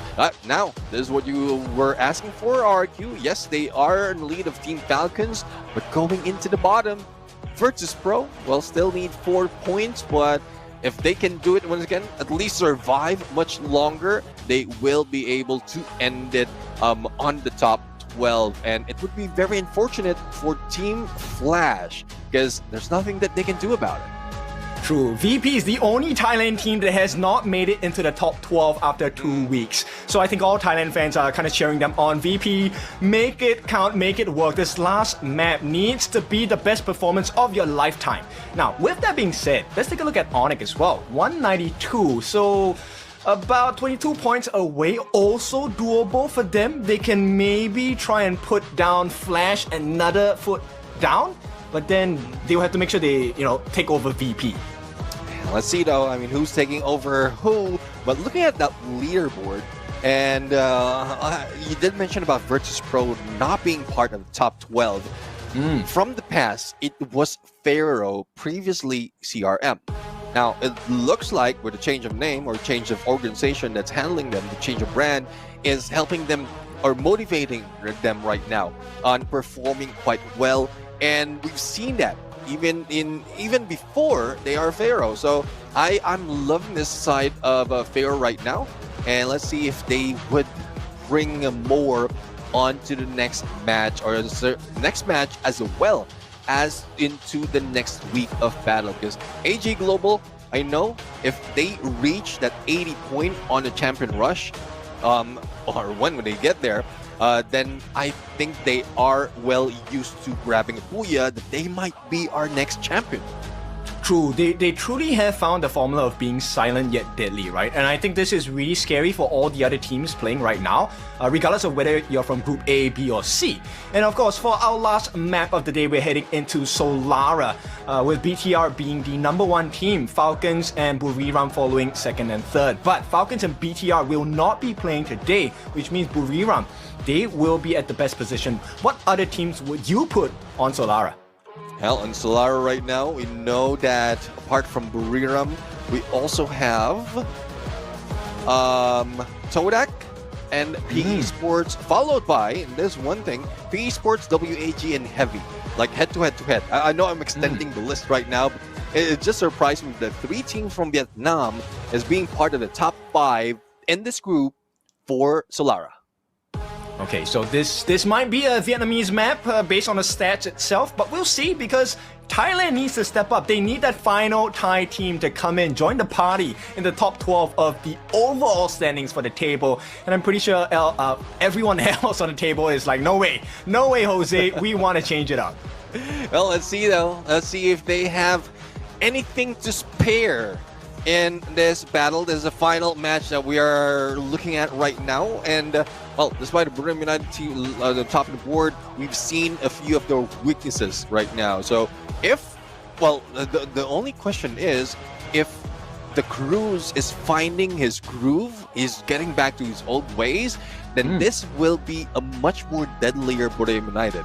And I think for Burim United, they're using this opportunity wherein there's no repercussion if you lose out on the like in especially in this final match, because they're already in the 3rd place. But as we go into the Booyah comparison, Indonesia with 13 Booyahs, Vietnam with 12, Thailand with 7, and Malaysia with 2. And the contributor for the 2 Booyahs for Malaysia, surprisingly, is Expand, who's currently in 17. Now, the team from Malaysia that is part of the top 12 is Todak. No Booyah, and again, going back, no Booyah, no problem. But for Indonesia, almost half of the Booyah would be coming from RRQ. 6 Booyahs to be exact. That's crazy. I mean, 6 Booyahs is a lot, right? And I mean, RRQ is definitely one of the stronger teams in comparison of like the 18 teams we have, right? And of course, you have to include the world champions, the current world champions, which is EVOS.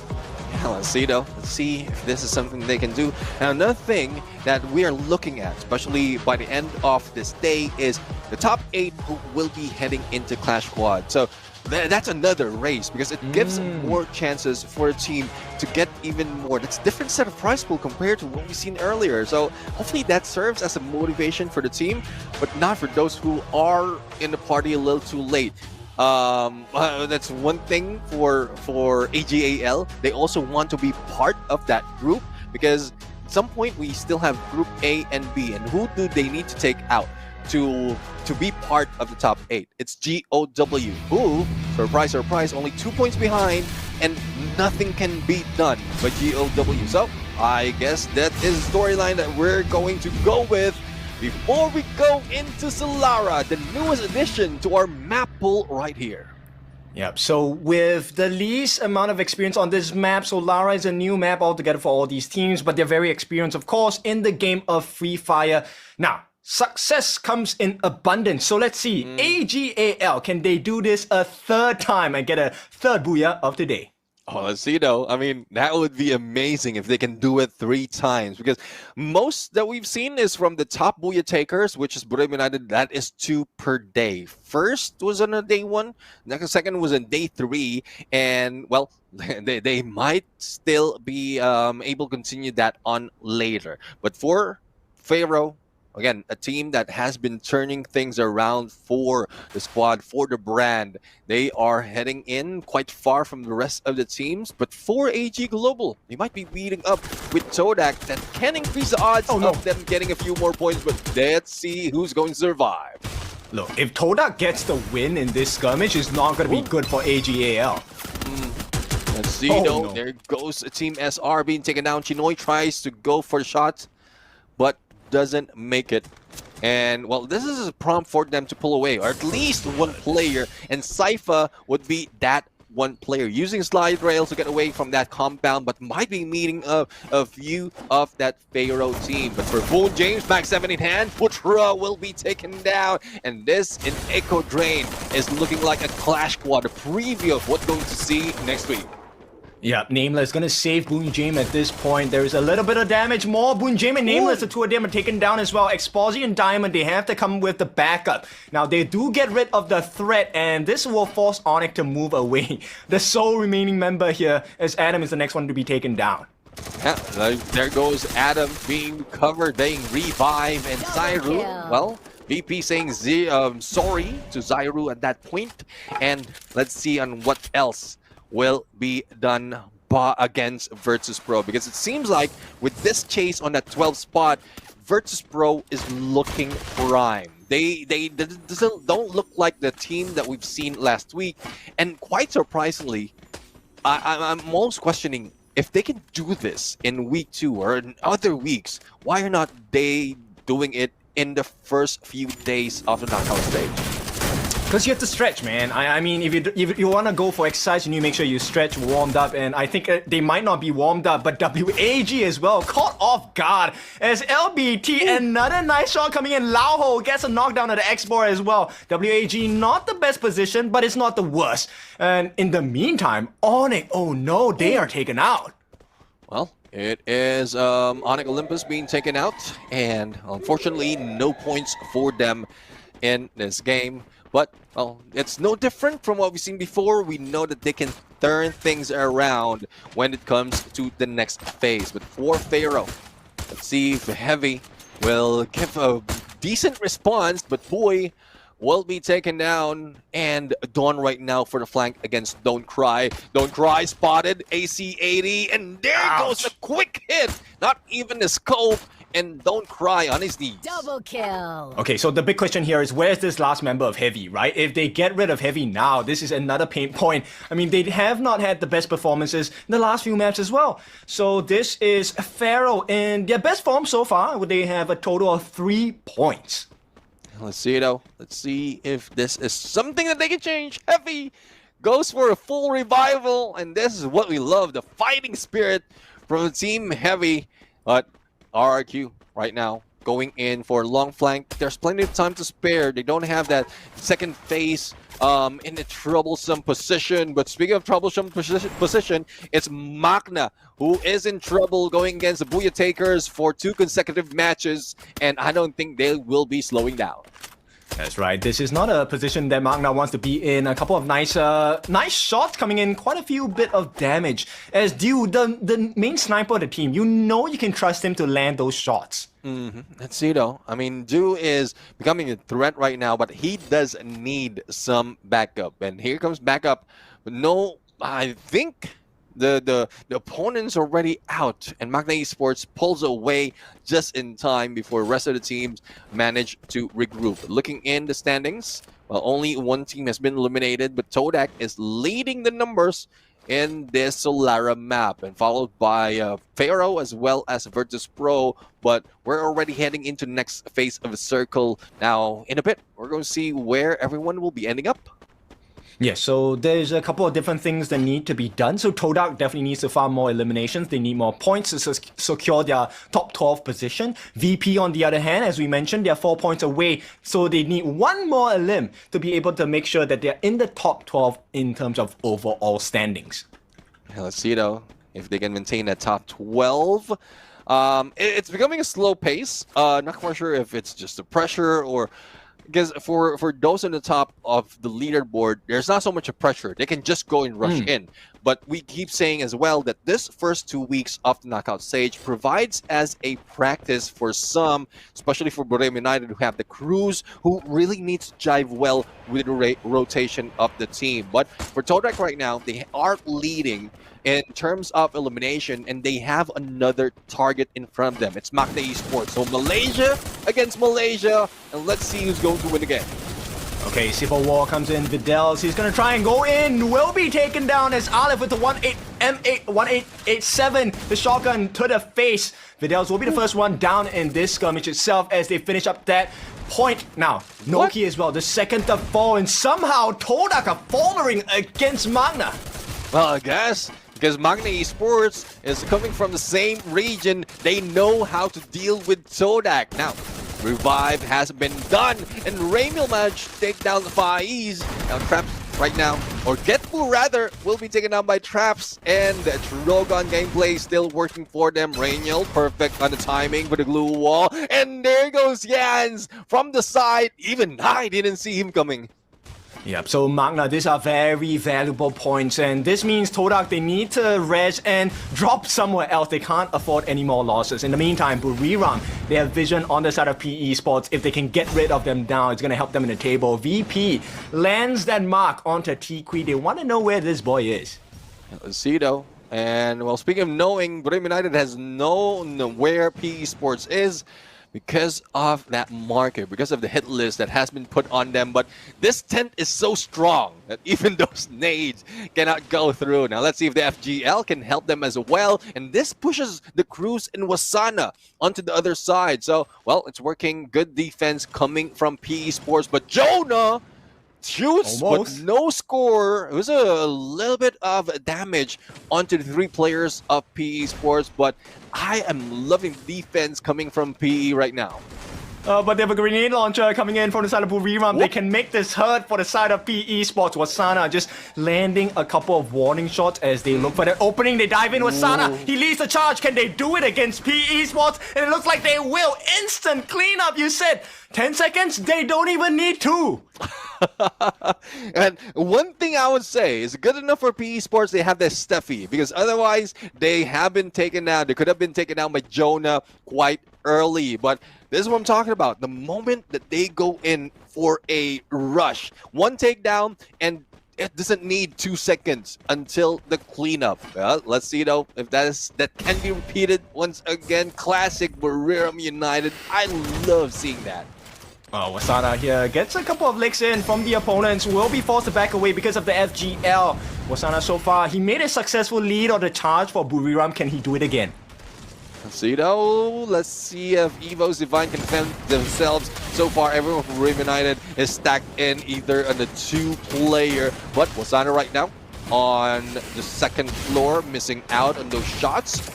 Jonah prepping as well, as they need to recover and reload because Coach Hill is cooking up. No! From afar! Dawn take out Coach Hill, so they lose out an opportunity. And I love how Evo's is getting away. Not one direction, but in separate direction, just to make sure that they will survive. Buriram was upset with that, man. They were about to finish the job. And a steal in terms of points coming in from the opponents here. Not going to be ideal, as Remil has been sniped down, headshot by Zensi as well. Cito will see RRQs just hiding out and Heavy right now on their heels. And there goes that Aurora Vision being popped by Heavy. But knowing where they are, getting that information, all RRQ needs is to buy time until that expires, and they can go a different route. Probably go for a pinch or use that slide rail to lead them into the next phase of the circle. But there you have it. The next phase would be shown. RRQ right now going in, dealing with those shots against Heavy and Nade, not even making it hit, because knowing RRQ, they would have that Steffi invalidated the throwable. Okay, we need to take a look at Bui's positioning, right? At the back lines. He's looking for the snipe, but gets a snipe down by Dutz. I think Riptide Rhythm going to be disallowing that defensive glue wall. So RRQ, they kind of match up in pace. Don't cry. Might be in a dangerous position. Cito, and how dangerous it would be for them, because RRQ is getting close, not only on Heavy, but also hang on! AG on the other side. There goes a takedown, and Don't Cry takes 18 Deer out. Abe right now tries to go in, but they still have Dudes on the other side. Where is Mahaldo? He doesn't have an angle, and in a bit, Dudes might be seen by WAG, and he would be the next one out. Yeah, not ideal for the side of RQ here, as Eivos goes up against Buriram. Wasana once again leading the charge. You're asking for the performance of the Cruise. He's not doing too well this time, as Wasana, he makes the amends for the team, and they take out Eivos at this point. Rasya bringing M82B on a shotgun fight. Not smart. And there you have it. Eivos almost taken out completely. It's a good thing that 2 has been brought back. The same goes for RQ. A recovery is needed right now, but there's not so much of real estate to work with. Abe. Evo's Coach Hill being seen by Abe, both of them with a P90, and just coming back from a revive. And there you have it. Abe will be taken out. Deer will need to crawl around, hide away from everyone else. Dude, Tuma, I need to point this out to you. Buriram, out of the blue, they have 9 points. That's insane. You know, I guess this is one thing that Buriram United is taking advantage of, because from the past, it's more of Indonesia or Bigatron that is taking the lead when it comes to Solara. And Buriram United wants to take advantage of that opportunity that opens up for them. If they can also take Solara in their number of maps that they can top the board together with Alpine, there's 2 chances already for them to increase their numbers. I mean, look, Solara looks like a redemption counter for Buriram, right? They have this, hey, I'm here to redeem some points, and now they have 10 points. They've taken out RRQ out of the picture as well. Yep. And all they need to do is to finish the game as the #1 team with the Booyah. Yeah, let's see though. Let's see, because I was looking at my notes. Buriram United's currently 3rd in Solara. 3 points behind Team Falcons with 53, and BTR still leading that number with 69 with 2 Booyah. So if they get a Booyah, decent amount of points, they will take that lead against BTR. And if you only have one contender in grabbing the Booyah in this map, then there's a 50-50 chance that if this is the final map on the champion rush condition, then you have that chance to be the king once again. Oh, what a movement by the Cruz. He sets the team up and they take out Heavy at this point. Let's take a look at Magna as they are looking a little bit dangerous on the side of VP. VP needs to get that 1 point. They have got it, and they will look to just delete Magna out of this game, and Magna bows out at 8th place. And this is the same spot where Buriram United took out a team, and Virtus Pro will just be hanging back. Now, they might be a little bit too late in the picture in the party because the Blues closing in, and a lot of folks, a lot of players already jumping in with that launch pad. AGAL, even Pharaoh. Now, will there still be any place for Virtus Pro, because it's getting crowded right now? Yeah, Riptide Rhythm not going to be at the appropriate area for WAG, and the nades are starting to fly in for the side of Buriram. Wasana relocates himself to the side, but they're going to be meeting AGAL along with Pharaoh. There's so many teams here, it potentially is a free-fall.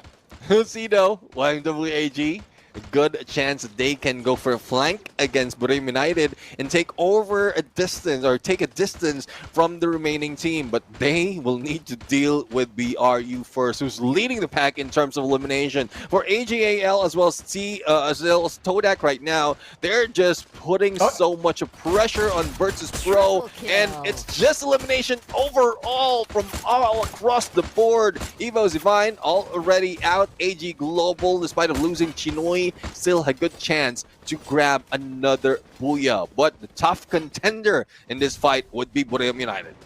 Yeah, the Flash Free is going to be laying down onto the side of Buriram as well. AGAL and Todak working in great harmony and synergy to be able to block off the rest of VP as well. There's one more team coming in. Oh, hang on. Todak, they made a dive. Well, they made a dive, and Traps has been trapped. Let's see if Videls will be able to recover as well. And Virtus Pro will be taken down. Even Todak's being taken down one at a time. Now, Traps and Fies still on 2nd floor. WAG pressured by the blue. They will be pushing in, and they might be meeting up with Buriram United. I'm only seeing 2 though from BRU, Jonah and Moshi, but it seems like the rest of the teams already move ahead. Jonah almost being taken down, but saved by the glue wall as well as a time turner. The Cruise is out. Now, 3 players from Buriram United, but all focus on them, especially after taking that airdrop. Yeah, there's an unspoken rule. Everyone wants to get Buriram out of this map. Everyone's just shooting at them. Wasana in the middle of 4 teams at this point. WAG, they see him. They take him down. That point is going to go into the side of AGAL. Maybe this is the time. The 3rd Booyah in a row, maybe? Oh, let's see though. I mean, they only have 3 players. Make that 2 players remaining, and Todak has the same. WAG though is looking for a good run for the Booyah as well as Team Pharaoh. But Team Pharaoh has high ground advantage, but not so much of cover compared to what we are seeing from the other teams on this side. But BR dealing a number on AG Global. They didn't expect that from happening even from long range. But X4 says, no, stop what you're doing. We're going to take you down. Yeah, he teams the Cougar at this point, and WAG, they have 4 members. AGAL, I don't think they want to contest at this point. PR, Pharaoh, they have to get their bandages ready because you have to mummify someone, and he has to be AGAL. Somehow, this guy, Pixel Health, still alive on the side of AGL. As, Pharaoh, they'll look to reposition themselves in the other half of this circle. Yeah, love the reposition. Good enough that they have plenty of space to work with. Otherwise, Blue could have taken them, but WAG right now, This second floor is not looking good. Nades would be open for them, and Cougars already in the front line. Now, this rush would be done. Expo repositions on the other side, but it's a little bit too late for Tikoy. Here comes PLS1 being hit as well, and that jump spread out by Pharaoh right now, bringing in so much pressure and damage against WAG, and only Expo remains. And this might be it. WAG out, AGAL with only one, and Team Pharaoh looking for their booyah.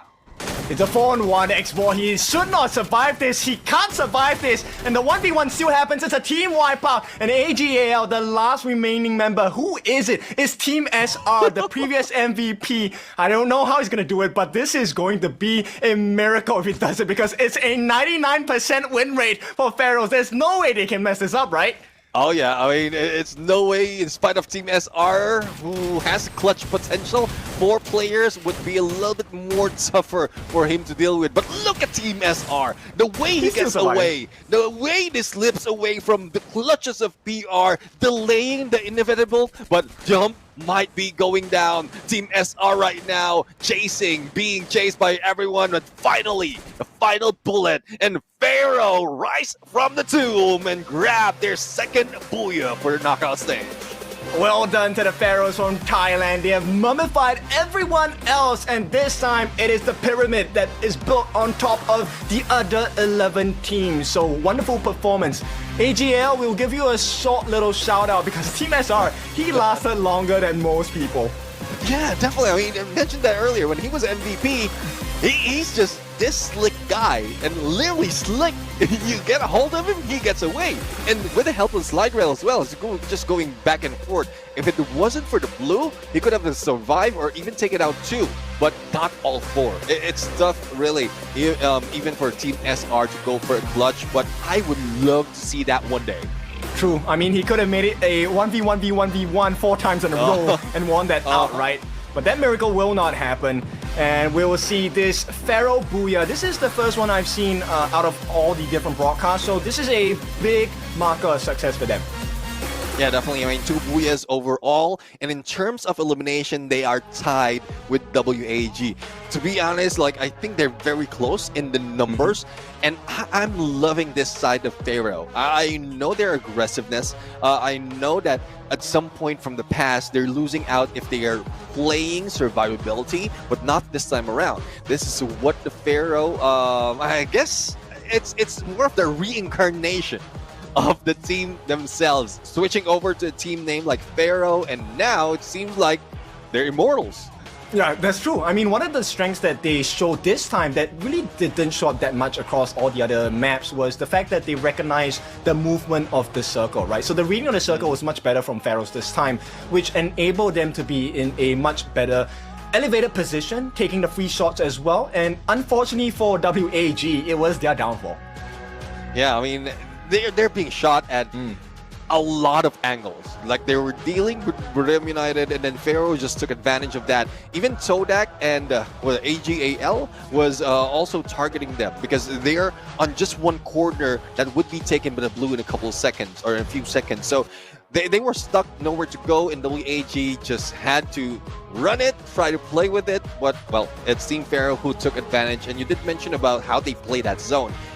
Though they are in a little bit of dip, but they have that elevation that they can turn around, and the timing that they did it, because otherwise if they were late by 3-5 seconds, the damage with the blue could have been detrimental and they wouldn't have taken this booyah. True, the initial rotation where they took their jump across the blue, a couple of ticks, that was a bit scary, right? Because, of course, as you know, foundations of Battle Royales, the blue will start to hurt the later the circle is. And that initial rotation really changed the game for them because they were in a much more prime position. Number one, to have more open line of sights, and the angles were a little bit clearer for them to take those shots against their opponents. And I think the only thing that really would have just irritated them a little bit more than anything was the fact that Team SR kind of made them really work hard for that last finisher point, which net them that booyah, of course. Yeah, I mean, if you can replicate a player like Team SR, put it in one team, and definitely, like, they can go for a quick clutch 2 players against 4, easy. But 1v4, very difficult. But it seems doable. If you can go for isolation, depending on what skills, if you can replenish that, if he's using a Tatsuya, a Rebel Rush, and then he goes for a knockdown, instantly that Rebel Rush will be replenished and he can do it again. But I don't know. I want to see that. I've seen that in 18 Deer. I just can't remember if it's a 1v4 or 1v3, but it did manage to go for a clutch. Another is Maal, but he's a sniper. He's not a rusher. But Maal did a 1v3 clutch from the previous week. So these clutches just show us how well these pros are. And I've been playing a lot of rank, and I have seen less of those happening in those matches. Okay, I have been playing rank as well, and then let me tell you, my performance is not great. So yes, I hope to be able to incorporate like Tikui's spirit in me as a absolute god of a rusher, right? Tikui has been really impressive on the side of WAG as well. And of course, this is the last map of the day. And if you're new to Free Fire, this is all the action, right? We have so many different skills you can use, different passive. As we'll walk through the rest of this map itself, we'll show you the MVP, we'll show you the passive, the active skills, and the favorite guns that have put out the most value in this last map of Solara. Yeah, exactly. I mean, I'm looking forward to what the team has offered right here, because at this point, like with a combination of active and passive skill, we can see right ahead what the plan is, what they are going for. Are they going for an aggressive approach, a long-range engagement, or a mix of both? And quite surprisingly, for the past Booyahs that we've seen, a lot of teams are just trying their best to, I couldn't say gamble, but I guess that's a term. Gamble in combination of active and passive skill that is not part of their actual role. Because if it can be covered with the 3 slots in passive, then why not? That would help the team. And a combination not only of one player, but a mix up or spread out across all 4 players, and there's phenomenal things that we can see in a game from just that factor. Yeah, what makes a strong player is not just having one strong skill or skill set, but it's also having the ability to be multifunctional, right? And I'm glad they showed this on the broadcast, because I want to talk about that tent. That tent was made of I don't know what. Nobody was able to break that tent, but here is the MVP. Pharaoh here, 5 eliminations for Jump, dealing a total of 2,462 damage across this map itself, 7 knockdowns, and it's a stock standard passive and active skill equipped by Jump. Yeah, definitely. I mean, in Joseph, we have the Olivia as well. Olivia has been introduced, if I'm mistaken, after the World Series from last year, because we've seen so much benefit from the healing touch. And well, Ford, we have seen so much of that Iron Will gaining additional HP as they take damage, because you don't want to lose out damage once you're hit. And that's what's ironic for Ford. And that's the reason why it's Iron Will, because it's ironic. But the reason you get hit, you still gain HP. So I'm loving this this passive skill overall. True. And with the Olivia, right, you also give your teammates health when you pick them up. So that recovery is not just about making sure that Jump has a good game, it's also about making sure that the rest of Pharaohs have a great game as well. And this is what we mean by having good teamwork in Free Fire, right? You can't just have 4 team individuals that are very good. They need to learn how to work together. And in this last map of Solara, Pharaohs really just showed you what it means to have good team synergy and good team execution as well. Yeah, let's see more of, not only for this Booyah, but also for the other combination, if they've switched it up. Because I want to see what would be the effect of using specific active and passive skill combination based on their performance. But speaking of performance, here are numbers. In terms of elimination, that is a lot. So let me try and add 17. it up. I got you. 17. All right, thank you very much. 17 elimination plus the 12 on the Booyah. And though, yep, it doesn't reach up to 30, it still is a good number, 29 points for them. Now, this is what I'm waiting for. I'm taking note of this. Oscar Tatsuya, they're built for rush. And with the passive skill, they're built for tough as well for jump and cougar. Dawn is also adding more of that, but with that time turner plus that Tifa, so if anyone gets knocked out, pulls out the time turner, quick pick up with the Tifa, they're still in play. And you know how it is with Sensi? It's a standard sniper build with that Skylar, Maro, Moko, and Raphael. Yeah, I really like this, right? We have talked about the most picked characters in the game. We'll talk about that later. But with this Booyah, they still stay atop of the game here. They will be at the top with 29 points in total, followed by Buriram with 19. Very high elimination count for Buriram, so all's good for them. You don't need that Booyah. You still have a good standing.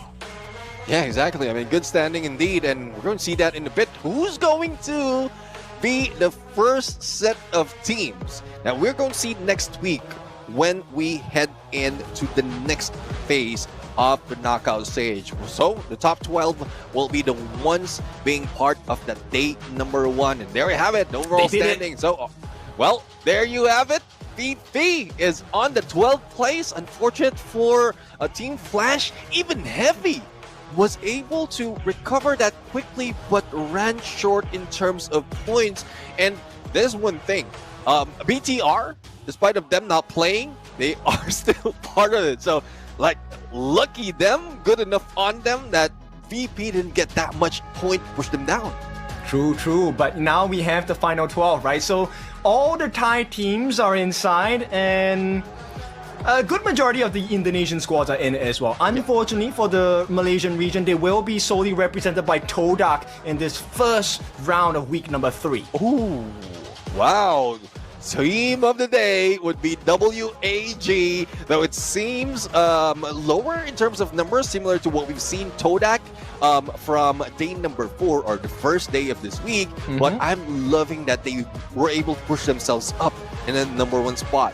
And this time around, compared to other days, or was it yesterday, we're in the top 3 are often no Booyah takers. But team of the day right now, WAG, 92 points, 1 Booyah, and 48 elimination. And this only proves to show that you don't need that much of Booyah as long as you are consistent in elimination. And take note, that is 44 on the placement point. So it's a balance of both that WAG has brought in for this day.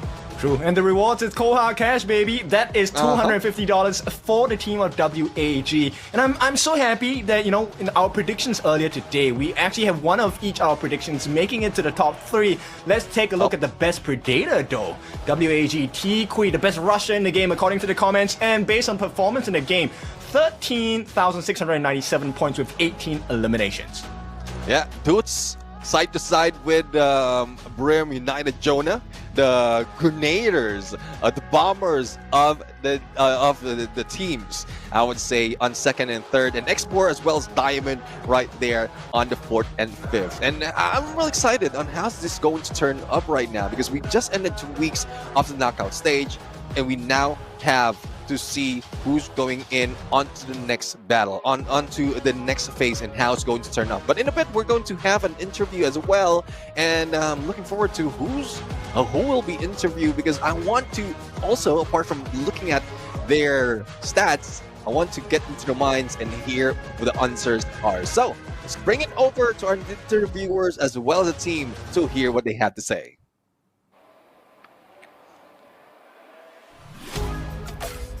Hi survivors, it's me MC Yonso, and right next to me is Export from WAG, and we are so proudly to announce that WAG, the Vietnam team, has become the team of the day of our FIFA World Series tournament today. I'm so happy for that, and that we're going to have an interview with you guys right now. Xin chào tất cả các bạn khán giả, và mình là MC Yonso. Bên cạnh mình đây chính là Export đến từ đội tuyển WAG, và thực sự rất là tự hào khi ngày hôm nay WAG đã trở thành đội tuyển Team of the Day với số điểm là 92 điểm. Quá tự hào, quá mãn nhãn. Vậy thì bây giờ hãy cùng chúng mình phỏng vấn Export một chút xíu nha. Alright, into our first questions. So WAG is playing in the long road, having a really good. But as you guys can see that in the short road, the stability is not there. So what have you guys prepared for the second stage of the knockout stage? Since every day we only have one team of the day to access to the grand finals early. WAG bắn đường dài rất tốt nhưng mà ở những chặng đường đua ngắn thì vẫn còn thiếu sự chắc chắn ở đó. Vậy thì các bạn đã chuẩn bị gì cho lượt về khi mà mỗi ngày thi đấu sẽ chỉ có một đội tuyển Team of the Day duy nhất để vào chung kết sớm vậy ạ? Thì tụi em đang ổn định lại lối chơi. Sau cái ngày thứ 6 thì tụi em bắn không tốt thì em đã về ổn định lại lối chơi. Team là vừa bắn nhau vừa đi bo này nọ nên chắc là có thể bắn đường ngắn thì chắc là bắn được. Chắc là vẫn được. Okay, so we having our plans. Finally, after game 6, we really understand that what is happening to our team, even though it's just a small mistakes. And we go home, we practice together, especially for the circles, because we understand that the obstacle of our team is that moving around the circle is kind of weak for us. So we are trying to figure it out what is happening and trying to solve it together. But overall, it's still a long road, so we're going to enhance it and try our best to approve it. Alright, so our second question is going to be the Clash Squad mode. So for WAG, they are top 4 and they will have to meet another Vietnamese team, which is Team Flash for top 14. So how do you feel about this, how do I say, destined meeting? Ok, bởi vì chúng ta là đang nằm ở top 4 thì đến với chế độ tự chiến vào tuần sau thì mình sẽ phải đụng độ với Team Flash là ở top thứ 13. Vậy thì Esports nghĩ như thế nào về cuộc đụng độ nó không có mấy gọi là dễ dàng này vậy ạ? Em thì em thấy bình thường ạ, tại vì ở ngoài mình Việt Nam thế thôi nhưng mà vô trận đấu thì mình là đối thủ hết à. Nghe có vẻ như là khá là căng thẳng đó. I feel pretty normal because as you guys can see, outside we are friends, we are, how do I say, Vietnamese, right? But if we're going to the game, especially for tournaments, everyone is the opponents or enemies to each other. And I really understand Esports about this. Alright then, so for another questions of the Clash Squad mode, I can see that WAG has several achievement in Clash Squad mode. So what have you guys prepared for this, for a new image of WAG in the Clash Squad mode? Bởi vì Yusun có thấy được rằng là WAG cũng đã có khá những thành tích ở chế độ tự chiến, như đặc biệt là vừa rồi của chúng ta có giải Ninja Clash ở Thái Lan nè, mọi người đã thi đấu rất là xuất sắc. Tuy là thành tích không phải là vô địch nhưng mà vẫn có một cái sự tiến bộ rõ rệt từ đợt trước. Thì không biết là với lần này thì mọi người sẽ có cho mình những cái sự chuẩn bị gì để có thể coi là một cái hình ảnh mới hoàn toàn của WAG ở chế độ tự chiến lần này vậy ạ? Với tự chiến thì team em chắc thua mỗi Falcon với Blue thôi. Còn lại thì chắc chuẩn bị thì không chuẩn bị nhiều. Không cần chuẩn bị nhiều luôn hả? Ồ, tự tin quá vậy ta. So for Esports, he said that I think that the only team that we feel scared is just Booty Up United Esports and Team Falcons. But for the rest, we are okay. So we're just gonna chill. Maybe the, how do I say, the preparation is still there, but not gonna be that much. Just only much for the team that I just told you guys. Well, very confident, right? And I love this about WAG because guess what? Today we are team of the day, so why not? We have the chance to be confident. Cảm ơn các bạn khán giả rất là nhiều vì đã theo dõi phần phỏng vấn của mình cùng với Esports đến từ WAG. Và xin được chúc mừng Esports bởi vì các bạn đã trở thành đội tuyển Team of the Day ngày hôm nay. Và hy vọng rằng họ vẫn sẽ giữ được lửa, giữ vững phong độ. Và tất nhiên là đến với tuần giai đoạn lượt về của chúng ta thì hãy lấy luôn cái tấm vé đó, đi vào chung kết sớm luôn. Đừng có rơi vào tuần 6 nữa nha các bạn. Cố lên nha. Về nhà giữ gìn sức khỏe, ăn ngủ nghỉ đàng hoàng, đừng có livestream trễ nữa nha. Alright then, thank you so much for watching our interview. This is Tian and good night. Thank you, Yoon Sol. That was a great interview, and really every little bit of practice matters, right? So WAG, yes, I think very humble response, knowing that, hey, we still need improvements. But what do you think about their performance so far, just across the entire 2 weeks for WAG? Yeah, I mean, WAG is a team, as you mentioned earlier from the beginning of the day, it has great potential, and it even showed up in a previous season. Just so happened that it was tough because other teams are like adjusting so well quickly, and I guess with that, with what they did right now in Knockout Stage, they adjusted quite well, quick enough for them to be on the top of our leaderboard. So this time around, WAG looks stronger. Again, PE Sports, I know I put them in my prediction, but they were the motivator of Vietnamese team to be able to get into different levels of the tournament. But speaking of another level, the top 12 team participating on the third week, day number 1, are here. RQ, Team Falcons, Brim United, WAG, Pharaoh, Evo's Divine, PE Sports, AG Global, GOW, Todak, BTR, as well as Virtus Pro. All right, I was about to give you a beat there with the dooch, and then you can run through the entire thing. But yeah, these are your 12 teams. They have put up the best performance in the 2 weeks accumulated. So they will battle it out for that first place slot to be able to get themselves into the grand finals. And as all of the talents have been discussing, right, you want to be in the grand finals ASAP. And also, the top 8 teams will be part of the Clash Quad Swiss stage, where teams will be heading in the first round to see who's going to get all those wins and losses. And a combination of those would put them in specific spot in this bracket. And if you get 2 losses, you're out. If you get 2 wins, you will be heading and advancing into the playoffs. And I'm loving this format right now. I think we have a longer format on the Clash Quad and more chances to learn as well, because we talk about this. Battle Royale or Clash Quad is just a condensed part or condensed version of Battle Royale, because each specific map in Clash Quad is part of that BR map. That's right. And you know what? If you have trouble understanding this, it's just a winner's bracket and a learner's bracket, right? So if you win, you continue at the top of the table. If you lose, you have to learn. And, you know, hopefully your learning gets you to a better form as you progress through the different Swiss stages of Clash Squad mode. Now, this, of course, then tests your ability, number 1, in your finance management. How well are you doing in terms of managing your resources? What kind of guns do you want to buy? Do you want to buy your shields? Do you want to buy your mushrooms? And then everything coming together where your gunplay is very important. Synergy, once again, is at the peak of the mountain for all of these teams. Yeah, definitely. I mean, the stretch of tournament that we have from BR to Clash Squad is showing us so much potential in terms of esports for Free Fire. But there you have it. The last day of the week for the first 2 weeks of knockout stage is over. The next set of weeks, the next set of battle is up for the ticket into grand finals. I am Neptune, this is Kindofu. We're going to say goodbye and good night. See you again next time for another Free Fire action.